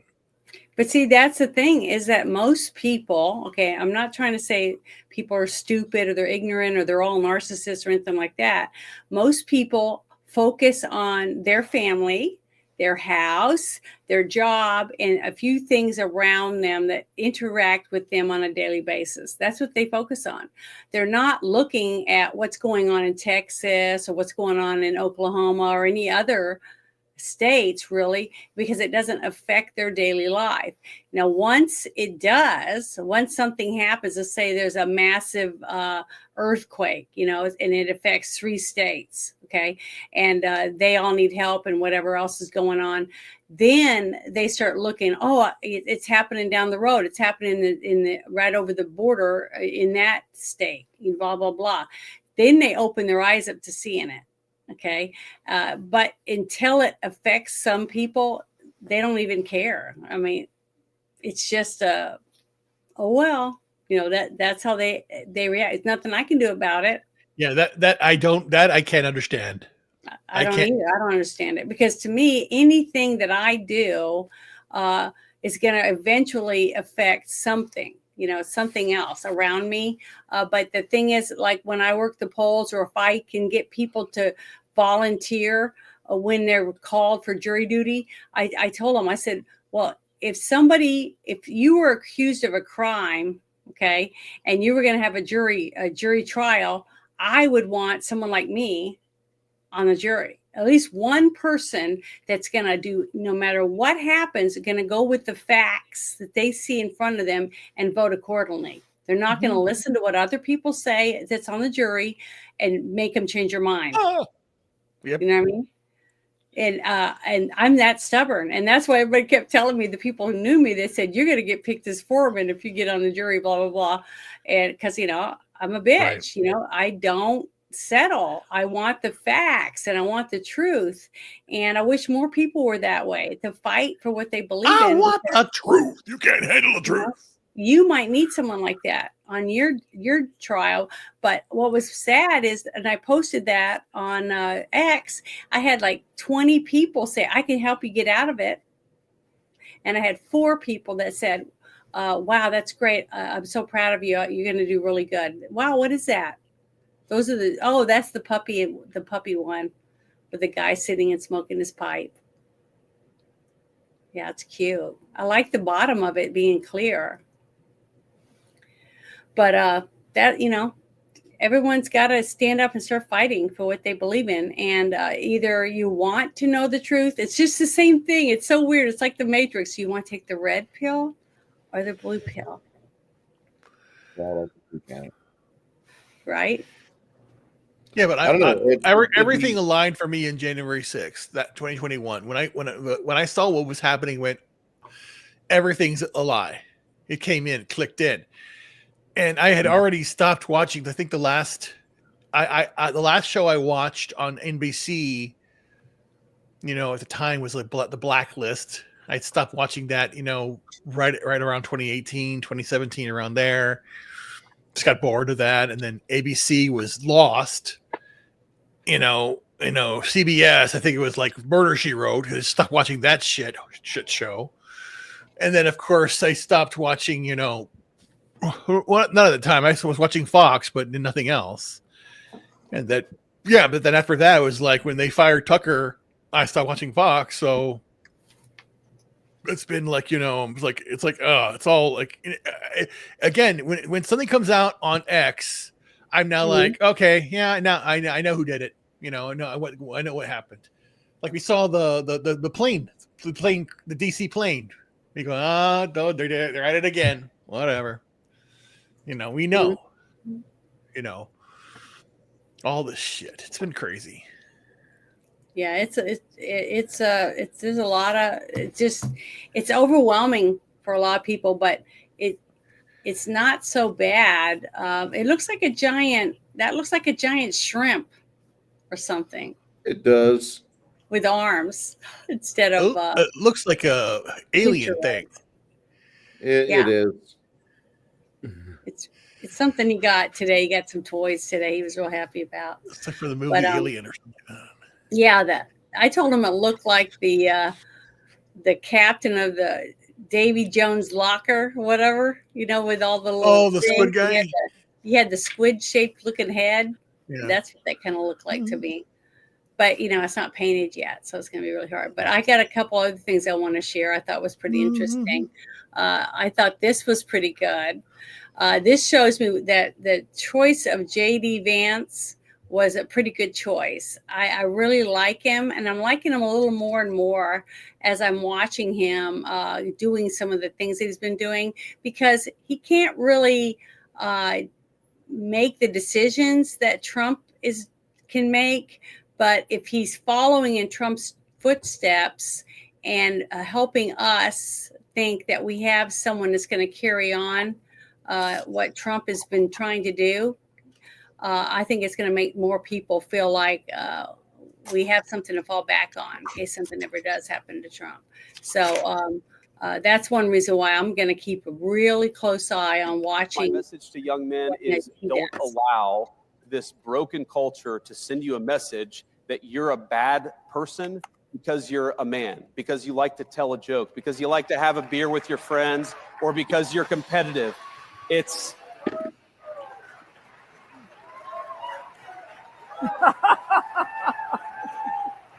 our message, the cultural message, and I think the president's and mine is the exact opposite. Our cultural message is, I think that it wants to turn everybody, into whether male or female, into androgynous idiots who think the same, talk the same, and act the same. We actually think God made male and female for a purpose, and we want you guys to thrive as young men and as young women, and we're going to help with our public policy to make it possible to do that. We just showed the clip of J.D. Vance. Okay. That was it. I just wanted you to see that part, because that's off the another channel, and they're doing some other stuff. But that whole thing, just getting to watch him sit there and voice his opinion on what they're planning on doing and making sure that a man can be a man, a woman can be a woman. That was one of the things that I liked. I want all this idiocy out of there. If a person is a man and wants to dress in women's clothes, that's has nothing to do with me.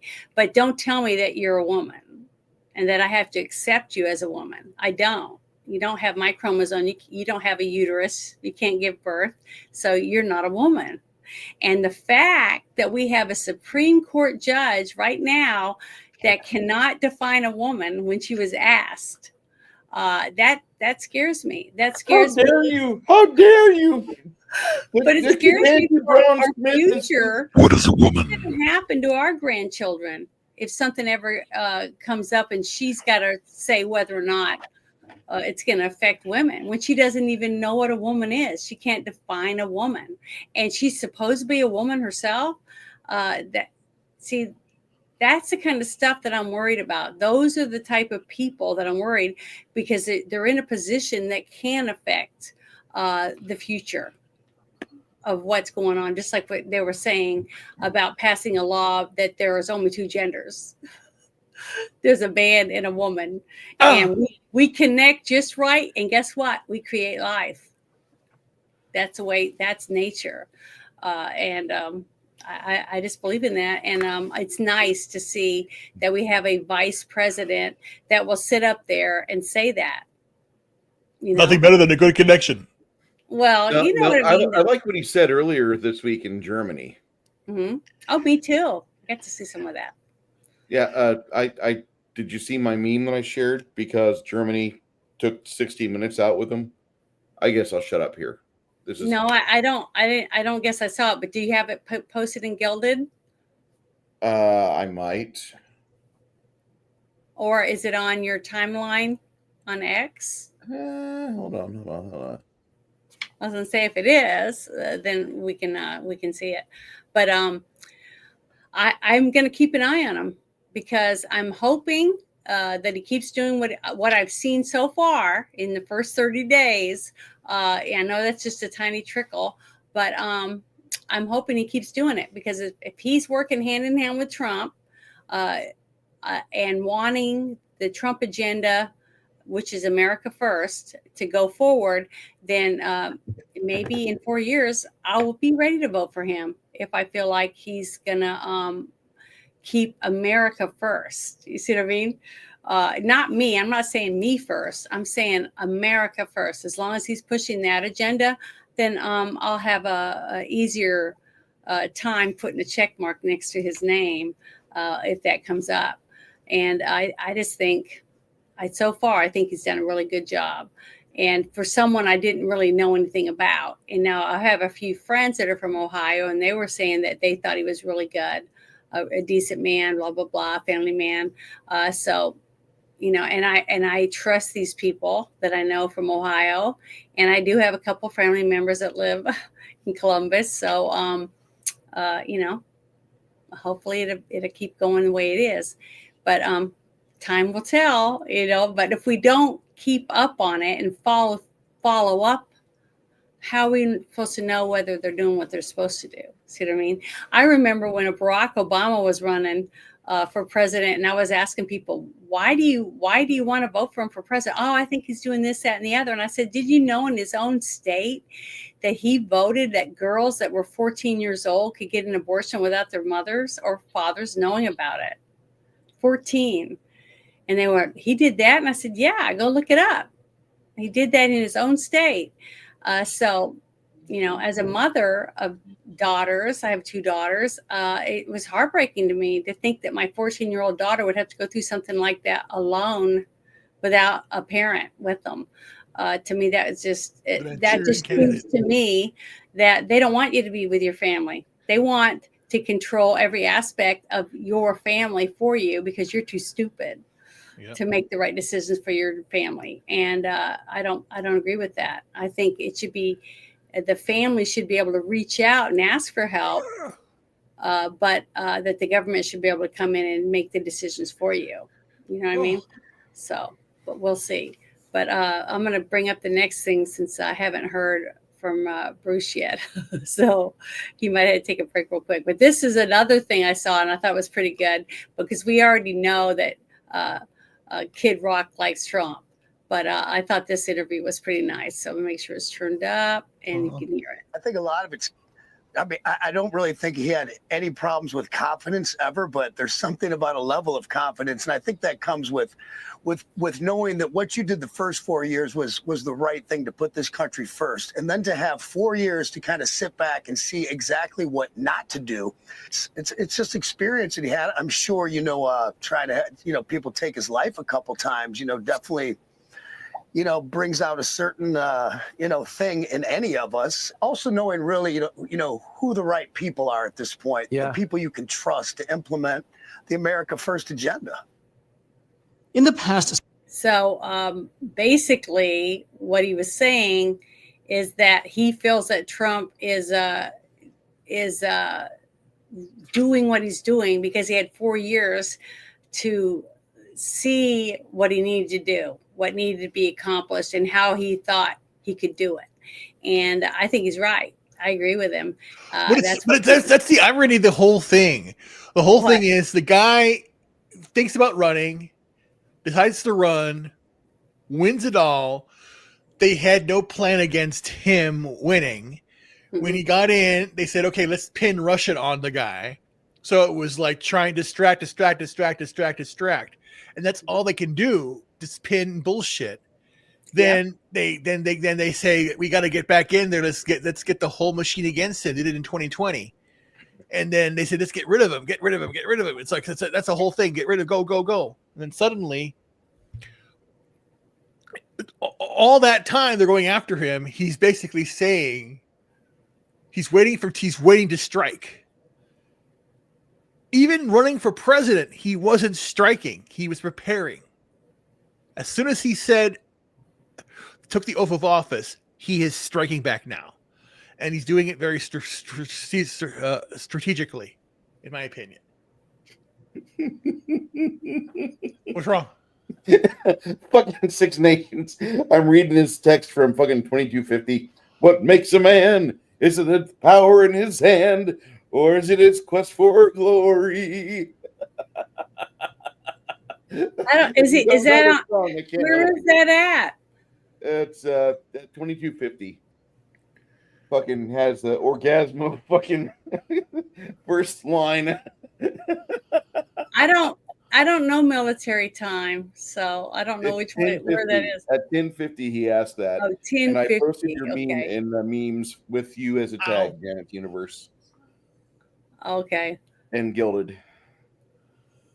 Thank you, Six Nations, for making me derail. That is funny.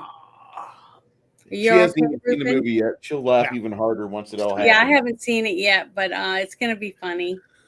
It's on the list.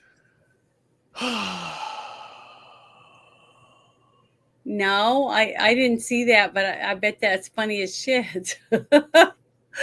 But I do have another thing I wanted to bring up. Hold on, let me see, make sure I open the right one. Damn. She's talking about the detonating of the Gulf of Mexico. I think it's this one. So let me see. Let me see if I start to play it. It is true that many of Okay, this guy. Oh God, Trump did such a good job of picking these people. I'm really, really impressed so far.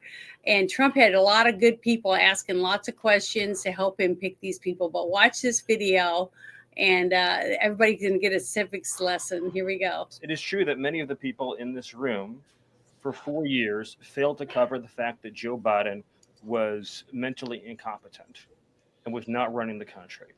It is also true that many people in this room who have used this talking point that Elon is not elected fail to understand how government works. So I'm glad for the opportunity for a brief civics lesson. A president is elected by the whole American people, the only official in the entire government that is elected by the entire nation, right? Judges are appointed, members of Congress are elected at the district or state level, which is one man. And the Constitution, Article 2, has a clause known as the vesting clause. And it says the executive power shall be vested in a president, singular. The whole will of democracy is imbued into the elected president. that president then appoints staff to then impose that democratic will onto the government.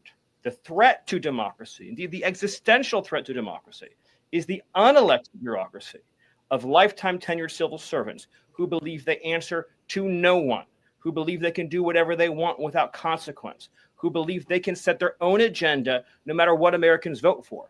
So Americans vote for radical FBI reform, and FBI agents say they don't want to change. Or Americans vote for radical reform on our energy policies, but EPA bureaucrats say they don't want to change. Or Americans vote to end DEI, racist DEI policies, and lawyers in the Department of Justice say they don't want to change.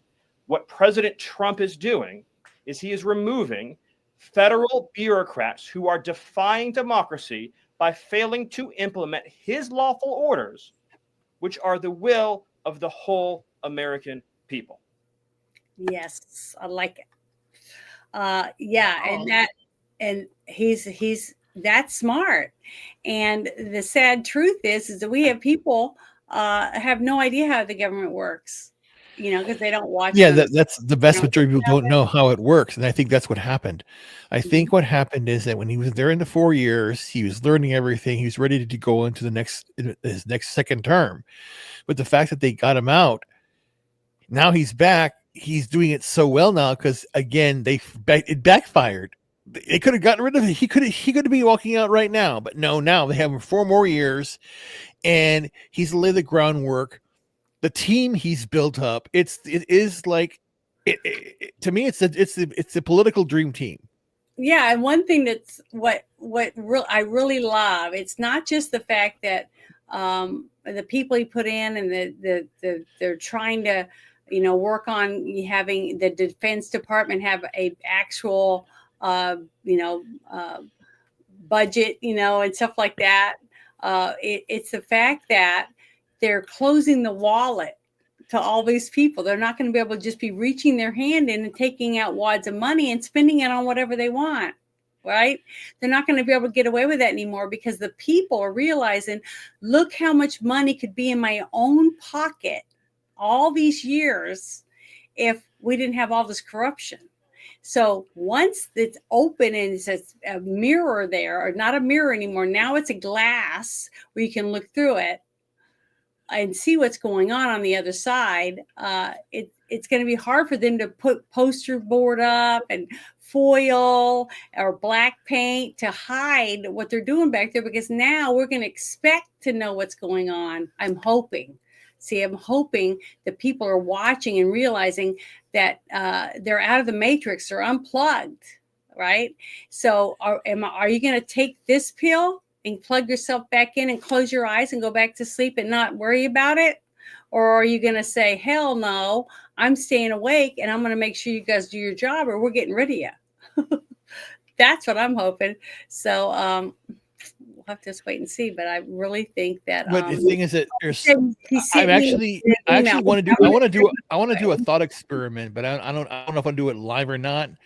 But I am going to do it where I'm going to ask Chat GPT a question to basically act as though you are somebody who's alive 10 years ago and has no knowledge of anything past February of 2015, and you ask it about who is Donald Trump, who is JD Vance, who is Elon Musk, who is Tulsi Gabbard, who is John F. Kennedy Jr., and they're going to say all these are Democrats.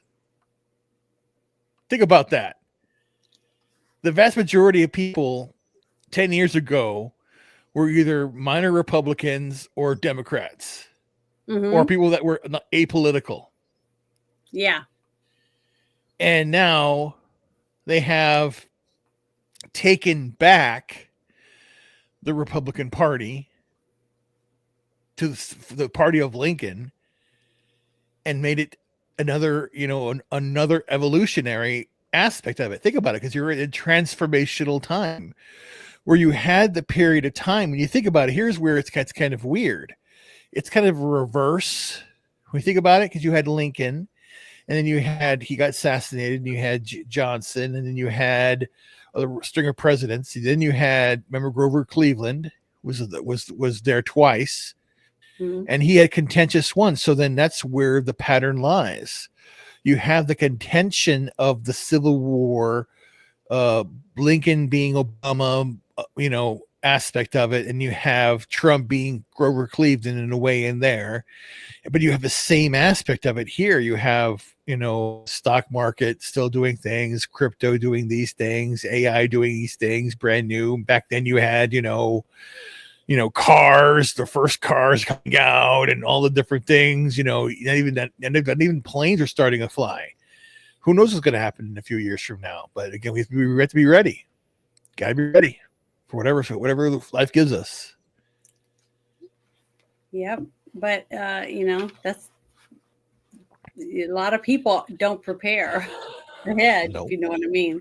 So, I had a person in the chat sent me a something, and I'm gonna play it for everybody. So I think we'll see if it's any good or not. But hold on, give me a second. I gotta do present, share screen. I think this is it. Yeah, here we go. All right, so you guys ready? Here we go. Hello, internet. I don't really post much these days, but I had a bit of a harsh reality check today and felt like it's important to share with whoever is listening. So I'm sure most of us remember on, I think, the first day of Trump's presidency, he signed an executive order to declare only 2 genders recognized by the state, male and female, assigned at birth. And as a result of this, which I wrote down because I want to get it right, the Bureau of Consular Affairs has frozen passport applications requesting a gender marker change or renewals or new applications with a gender marker differing from an applicant's gender assigned at birth. So my initial reaction to this, because our president, is a lot of talk, was like, I'll believe it when I see it. And today I saw it on my new passport, male. So now to specify, my gender markers were first changed in my teens when I first got my driver's license, and then passports following. All have been female since then. Hasn't really been a problem. However, last year when I was filming in Barcelona, our car got broken into and my bag got stolen, and inside of that was my passport, which was supposed to last me up until my 30s. Oh, I guess that's the end of it. But I don't need to hear the rest of her story. I feel like I've got to go do a rescue mission on my brain cells. But the thing is, what's so scary about that is that I wouldn't have known. If I was just standing at somewhere and I was just talking to this person, I wouldn't have known whether they were a man or a woman. I would assume they were a woman because they looked and acted like a woman. And if a person was dressed like that and went into the women's bathroom, I wouldn't just think twice about it. Unless they were standing there peeing in the sink or something. You see what I mean? Right. I mean, if she's rubbing against you with a stiff one, I mean, you're going to find out real quick. Well, but other than that, you're not going to know. You would, but what I'm saying is, a person that wants to be one gender or another, it doesn't affect anyone else as long as they don't try to make it affect me. See what I mean? Right. If they come up and they demand that I call them a woman when they have a beard, they don't shave or whatever it is, or they're doing a parade where they're not wearing any clothes and they're doing all kinds of stuff out in the street, forcing their point of view on me, on my rights. And that's what I was trying to say, is that it's not right if your rights are infecting other people. Right. And that's where I have the problem with it. If the person wants to wear women's clothes, I don't have a problem with it. It's none of my business. Lola.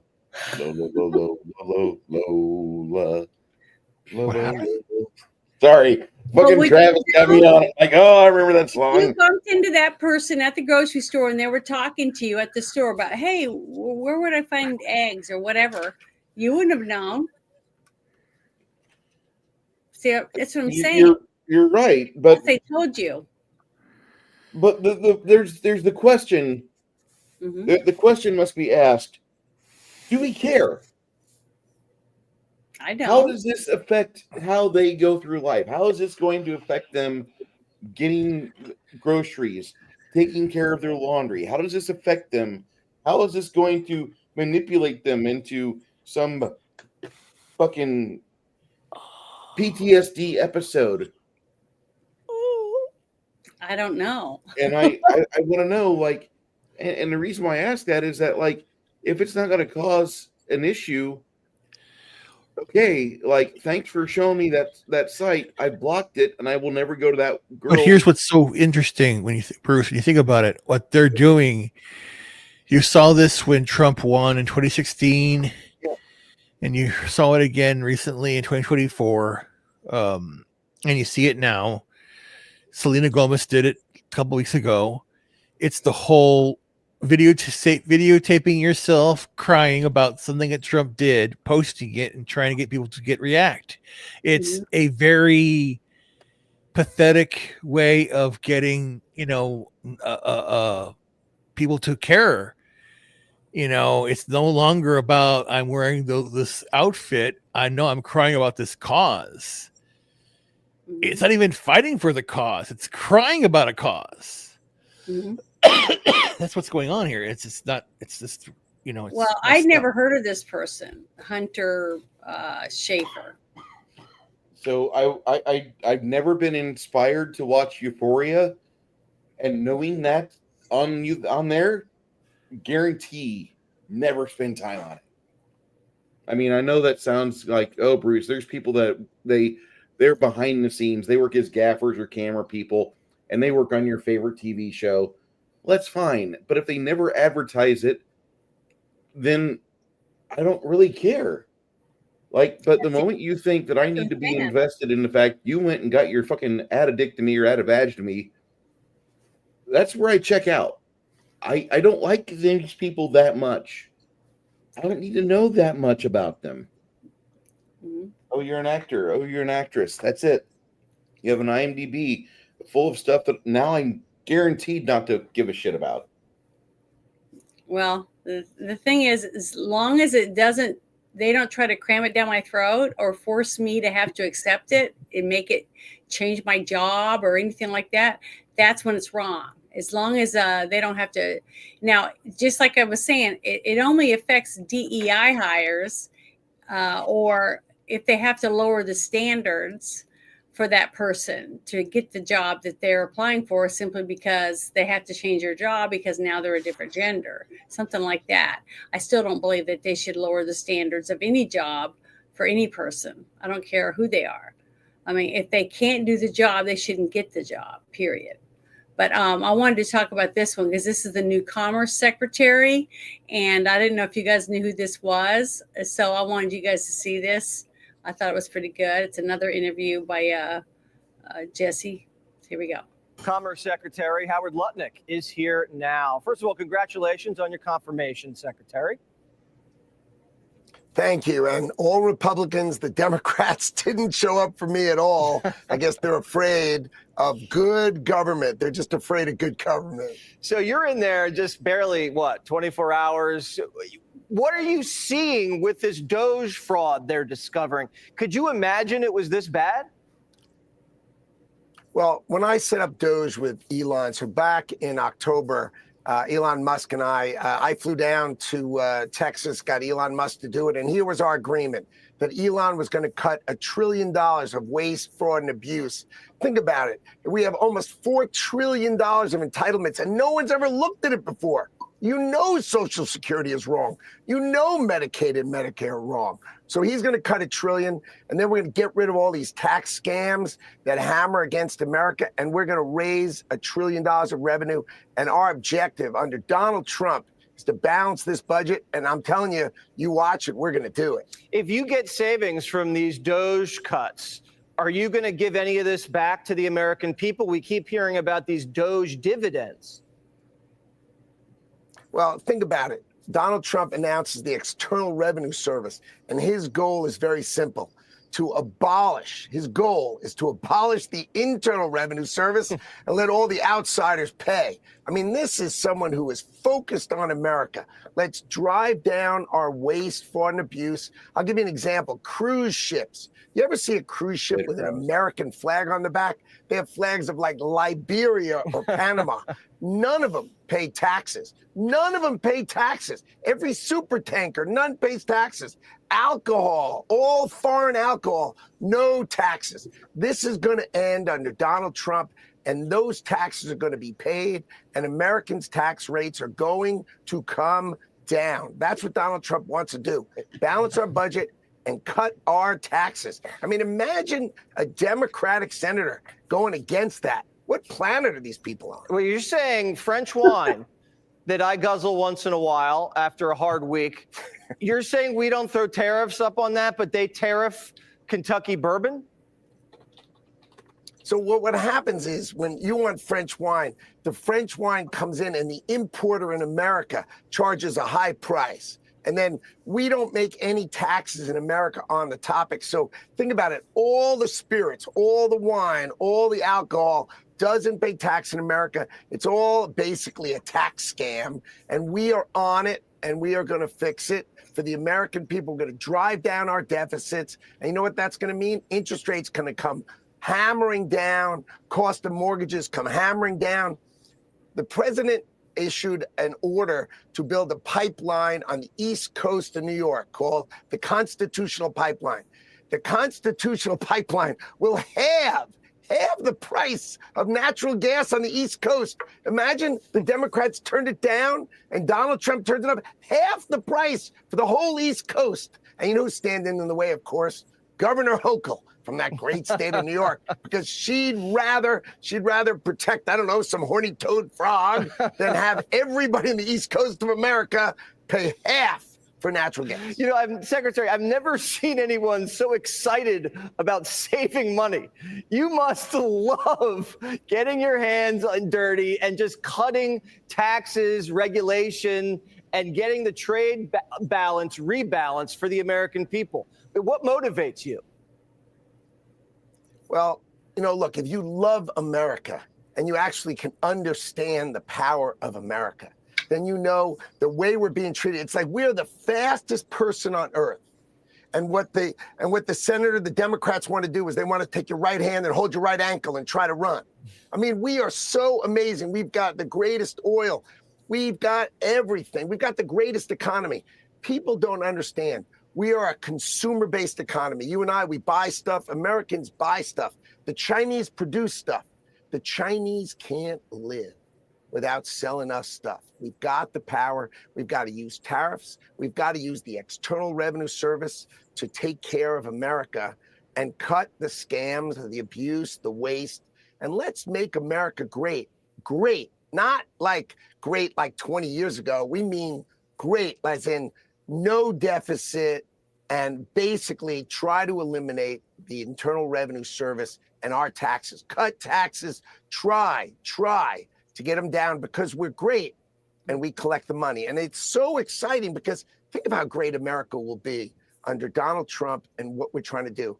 I just can't imagine a senator calling, and by the way, these senators called me and said, one of them today, I don't like what Elon Musk is doing. I'm like, what in the world could you possibly not like? You've been in the Senate for 20 years. You haven't cut $1.50. And this guy's going to cut $1 trillion. You got the richest guy in the world seeking to cut $1 trillion. I'm in love with Elon because he's going to cut $1 trillion. And I'm telling you, the rest of this administration is going to raise $1 trillion. That's our goal. Balance the budget of the United States of America by the end of Donald Trump's term. And I am so pumped up for it because we are going to make America the greatest country on earth by a country mile. All right. Secretary, you have hit the ground running. I'm fired up just listening to you. I can't wait. I just want to go buy things and invest.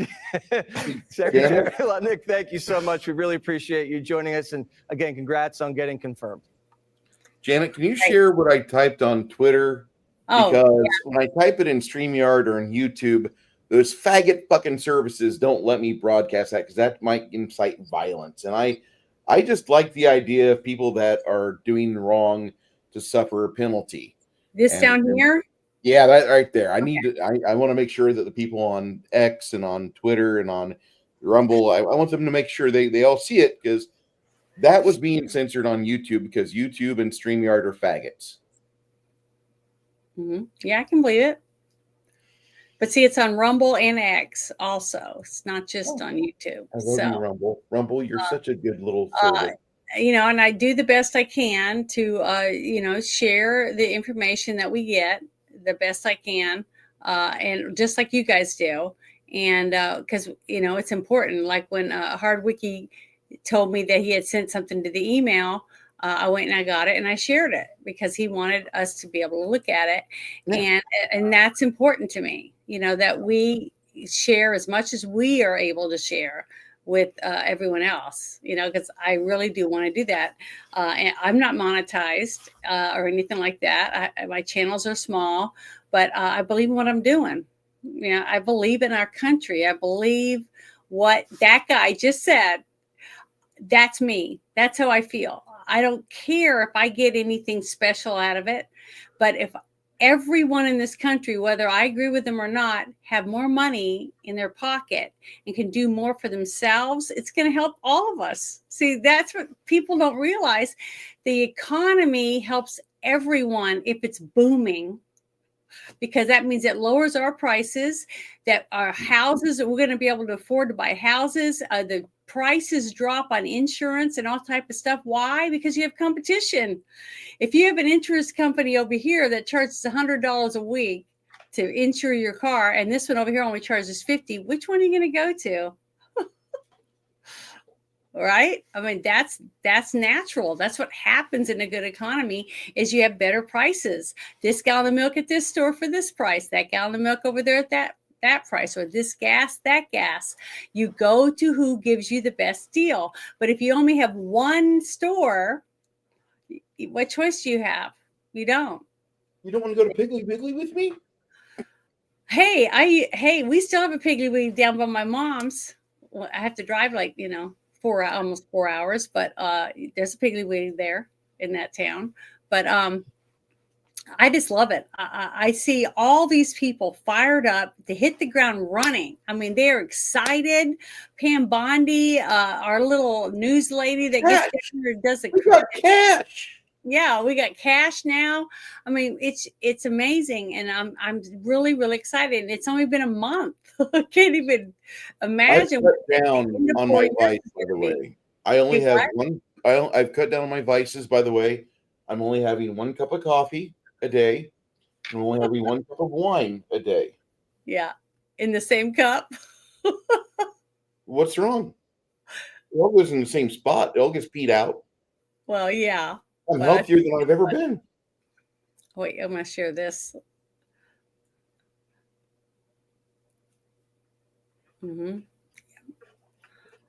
Well, I hopefully they'll start paying attention and looking around and realizing that if they don't start getting in, they're going to be left behind, because the ones that do get in and start doing something, they're the ones that are going to be the new bosses. They're going to be the next ones that take over and own their own businesses. So, hopefully we'll see that. But this one was another article I thought was really interesting, considering people hated Trump enough to donate towards this guy's case. Did you see this? This is the guy that shot that CEO for the insurance company. Okay. Waited or went up to him and shot him.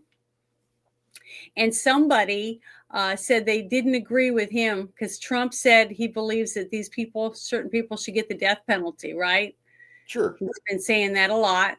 So somebody said an anonymous donor has given $11,000 to this guy for his defense fund, citing President Trump's executive order on the death penalty as their reason for giving. So they hate Trump so much, they donated money to a murderer. God. You know, just like what that guy just said on the other thing is that how can a Democrat or a person, a senator, not want what's best for the people that elected him? Instead, he'd rather see the wasteful money going to all these things instead of back to with the people that voted for him. You know, and this guy is getting $11,000 added to his coffer to help pay for him not to get the death penalty, I guess, because they hate Trump that much.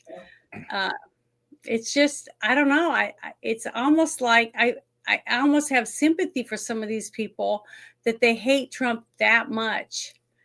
You know, it's just shocking to a degree for me. I just have a hard time understanding it. But well, we've been going at it over 2 hours, you guys. Are you guys ready to call it a night? Yeah.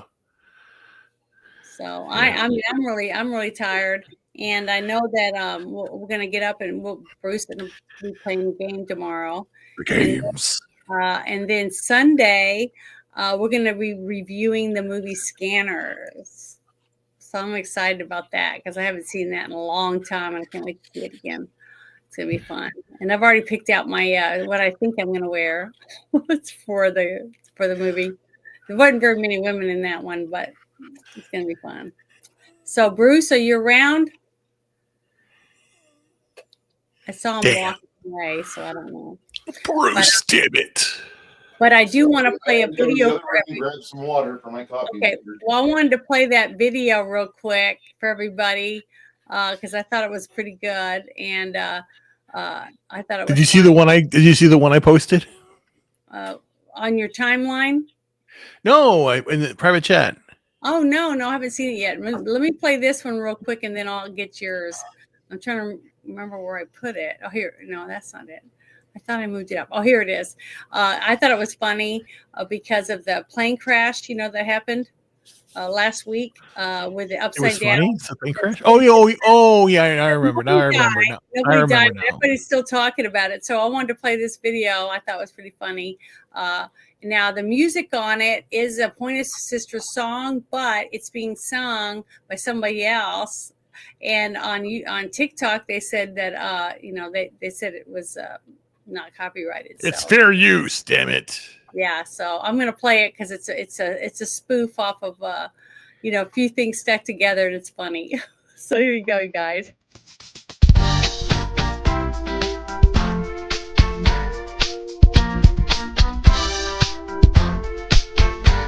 stay upside down, you're telling me you're giving love extensively. Running around, you're telling me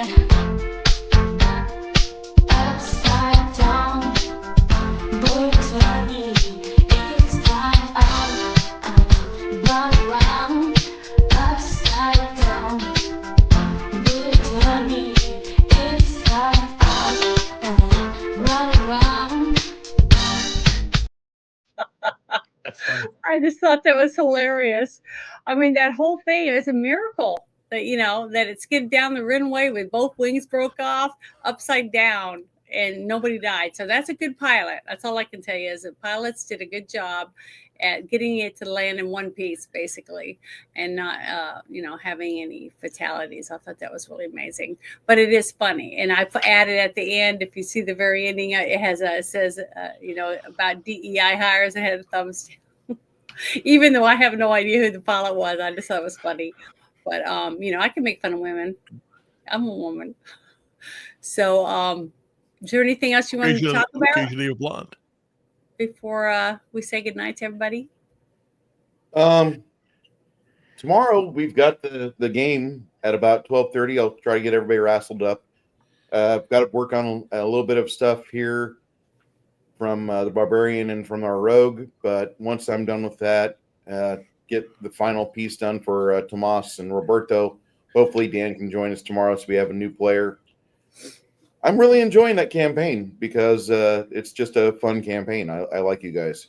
And then Sunday, Janet, you and I, maybe Bear, and Six Nations will be doing a review of the best movie about telepaths ever. Scanners, 1981 with Michael Ironside. Yeah, Michael Ironside. And then it's got, I can't remember her name now. What's her name again? The actress? Which one? The one the scanner woman that gets the bloody nose. Oh, I forgot. Scanners reminds me of one thing. Don't squeeze too hard. Yeah. Can't squeeze too hard. But yeah, I know that video that I went and looked at it, and I don't think I can play that one because of the music. Because I got in trouble the last time I played that other one that I thought was so cool with the swords and stuff with Trump and Cash in them. They made me take the video out. So because of the music. So I'm not going to play that one, even though it's a good one. But if you wouldn't mind, would you share that link in the chat? Which one? Ruben, I want Ruben to share, or you Ruben. share the one in the private chat from Ruben, so people can see it, because it really is a really good video. But I know YouTube is going to go, to that one. But I have something I want to talk about real quick. Yeah, go ahead, go for it. On Sunday of last week, 60 Minutes had they rode along with German police. Mm-hmm. Yeah.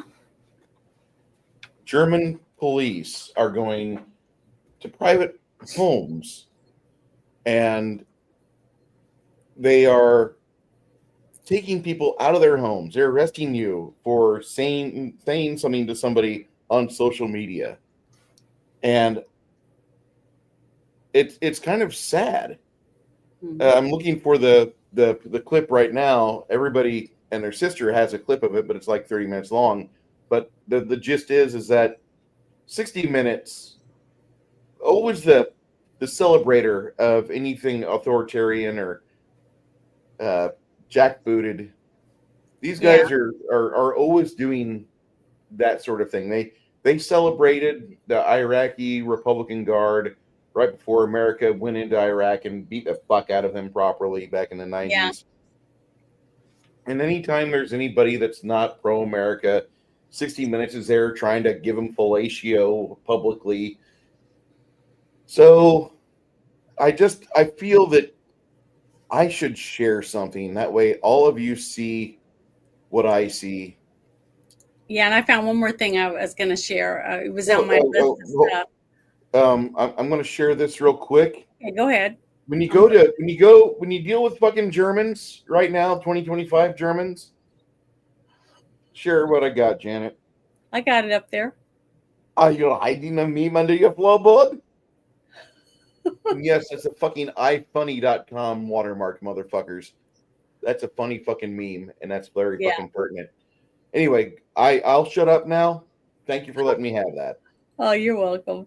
But the other thing, one more thing I want to present real quick. I forgot it was up there. I was going through and clearing out the ones that I see. I think it's this one right here. This was one of the ones that I had pulled up that I forgot about, and this is because I really like her. I really do, and I think that she's going to make a huge change in the way we see the law in our country. So here we go. I'm going to play this for you.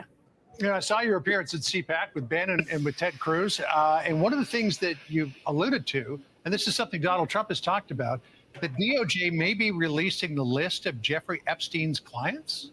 Will that really happen? It's sitting on my desk right now to review. That's been a directive by President Trump. I'm reviewing that. I'm reviewing JFK files, MLK files. That's all in the process of being reviewed because that was done at the directive of the president from all of these agencies. So have you seen anything that you said, oh my gosh? Not yet. Okay. Well, we'll check back with you. Madam Attorney General, Pam, great to spend time with you. Thank you so much. Okay, so there you go. she is going to release it. Period. Whether anybody wants her to release it or not, it will be released. It's on her desk, and she's going to go through it and see what she can. Because remember, I saw an interview, and I played it a couple weeks ago. I think it was right after she got put in, and she said that the only people that wouldn't be released would be victims or anyone who turned state's evidence. So everyone else is fair game, and I know I'm not going to be shocked. I know it. I might. They say you will be, but I don't think it will be. I think when I see the names, I'm going to think, yeah, yep, doesn't shock me at all. So we'll see. And a couple of people are throwing out the Diddy list, but I don't think they can do anything with that yet because it hasn't gone to court. You know what I mean? So basically, if they put anything out there and the person hasn't been charged or anything, you're basically could be slander. You know what I mean? You get in trouble for it. So I don't think they'll put anything out with that yet. But I did hear today that his lead, the lead lawyer for Diddy, quit. Yeah, I heard there's no way he can turn this into a positive or make it to where they can win. He doesn't see a path to victory. Yeah, what I was thinking was that maybe someone else came forward or he saw or got some evidence from the other side. And when they handed it to him, he just went, holy shit. So I don't know. It must be some really steep evidence that this person saw and realized that, you know, this is going to ruin my career. If I keep representing him, I'm not going to make any money. You know what I mean? So we'll see. But yeah, it's kind of Jennifer O'Neill, that's her name. Yes, I was looking her up, and she was in the movie with the one guy who was outside, and he's the one battling with the other telepath. Remember, because he's really, really strong. Yep. And she gets a nosebleed and stuff. That's when she knows that someone's trying to get to her. That actress. So yeah, that's the only one I can basically try to dress up like. So we'll see if I can, you know, do a halfway decent job. But yeah, she was in the movie. I can't wait to see it. Golly, it's so much. I haven't seen it in so many years. So I'm kind of excited about it. It's gonna be fun. But here, I'm gonna play these. I'm gonna put these up here real quick. Yeah, I think there's going to be more than politicians, though. I really do. I think there's going to be like doctors, other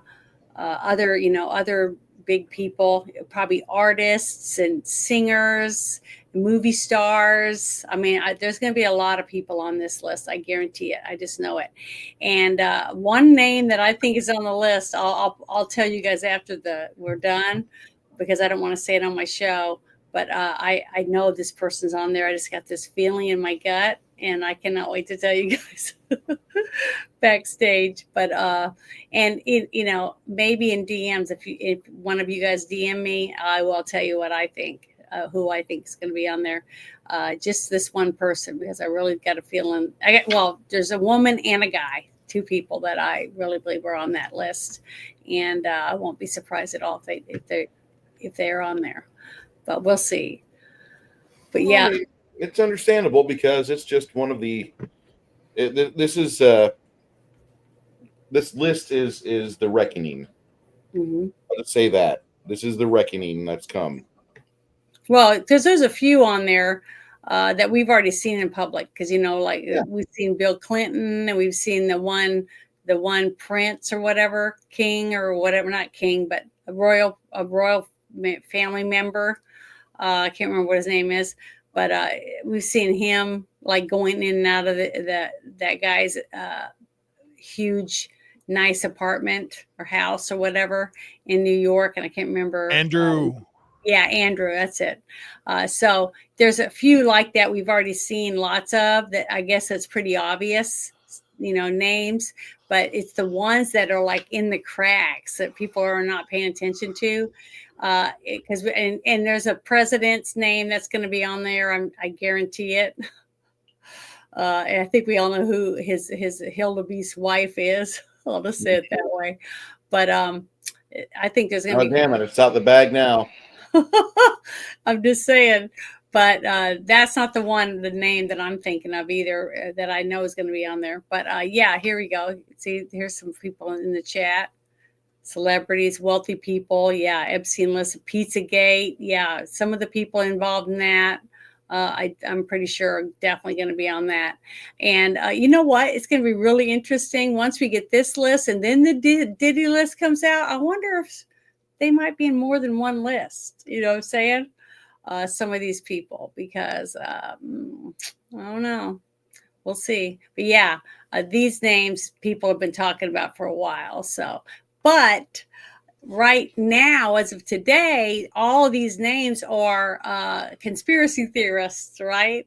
Yeah. Man, there's not going to be any jobs for conspiracy theorists anymore after all this stuff comes out. I mean, because all of it's coming true. That was one of the things I thought was so funny. Janet. That's part of being a conspiracy theorist. You say it now, and 6 months or 90 days from now, it's just part and parcel. It's part of the reality we live in. Mm-hmm. No, if you send me a DM, I will definitely tell you. You can do it on Discord if you want, wherever you want. I'll tell you who I think, a man and a woman that I definitely believe. I, in my gut, had this feeling that they're both on that list. And if I'm wrong, I'll be wrong. But man, I've had feeling about these two people for a very long time, and maybe you'll agree with me. So if you want to DM me, I'll do it. But please don't take a picture of it and post it online. I'd really appreciate if you wouldn't do that. Not you. I'm not saying you'll do it, but I'm saying any of the people in the chat. If you ask, I'll share it because it's just my opinion. Okay, I don't have any facts or anything. It's just a gut feeling. But it's going to be really interesting, and I know people are going to be chomping at the bit to see it. But just like with that interview I showed with Patel, Cash Patel, and the whole thing with the JFK assassination. We pretty much figured it out, is what he said, from listening to all the people, that have been digging in. So I don't think that we're going to find out that we're going to realize that there was someone in the grassy knoll, of course, someone else shot a gun, or it was the driver of the car, but there was another shooter. I know that. I'm pretty sure. So, it's going to be pretty interesting to find out some of these names. But yeah, I won't be shocked, though. I don't think I'm going to be, I might be shocked. I don't see surprise at all. But most people that use their common sense in a look and read and pay attention, we're not going to be really going, what the, we won't be doing that, I don't think. But a lot of people are going to be doing that because some of this stuff is going to be really shocking to some of these people. And I wouldn't even be shocked if it's going to be maybe some famous TV evangelists or, some other things like that might be on this list. I hate to say that, but we'll just have to wait and see. But yeah, it's going to be interesting. But remember that one show when I had the two girls that testified in the against Ghislaine Maxwell in her case, and they both said they were going to vote for Trump because they got to meet him in person, and he told them that he was going to release the list.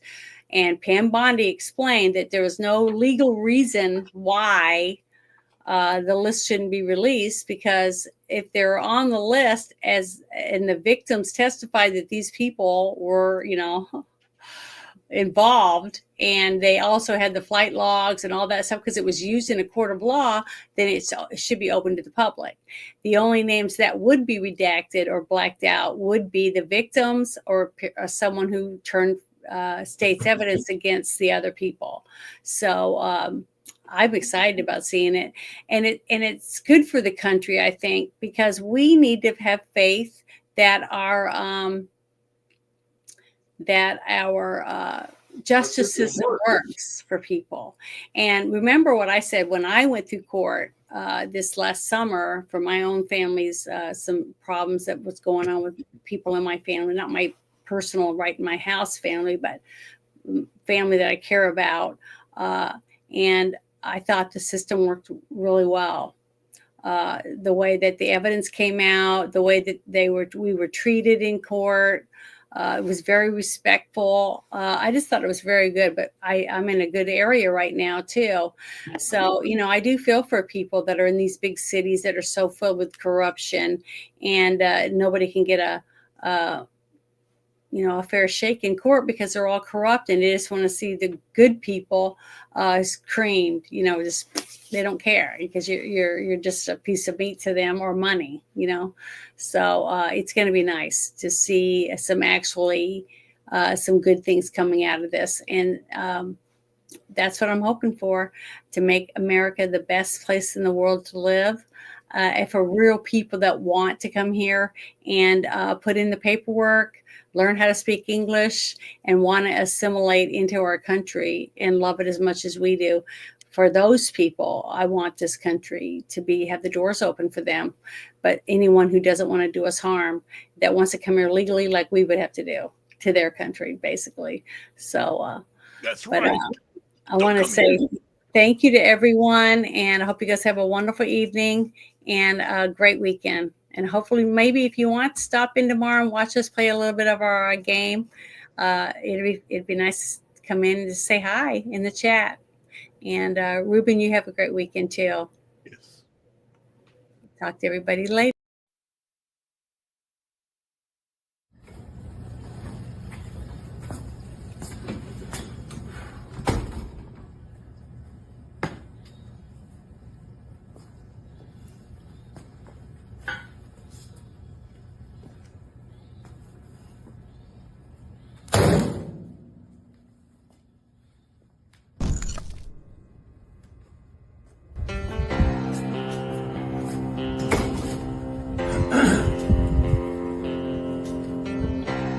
First off, let me convey to my family, friends, and supporters that now is not the time to gloat.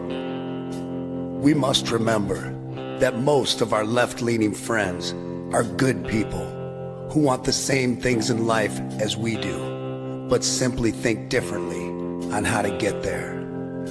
It is now time to be the bigger man, to extend an olive branch and unite all reasonable people of this great nation.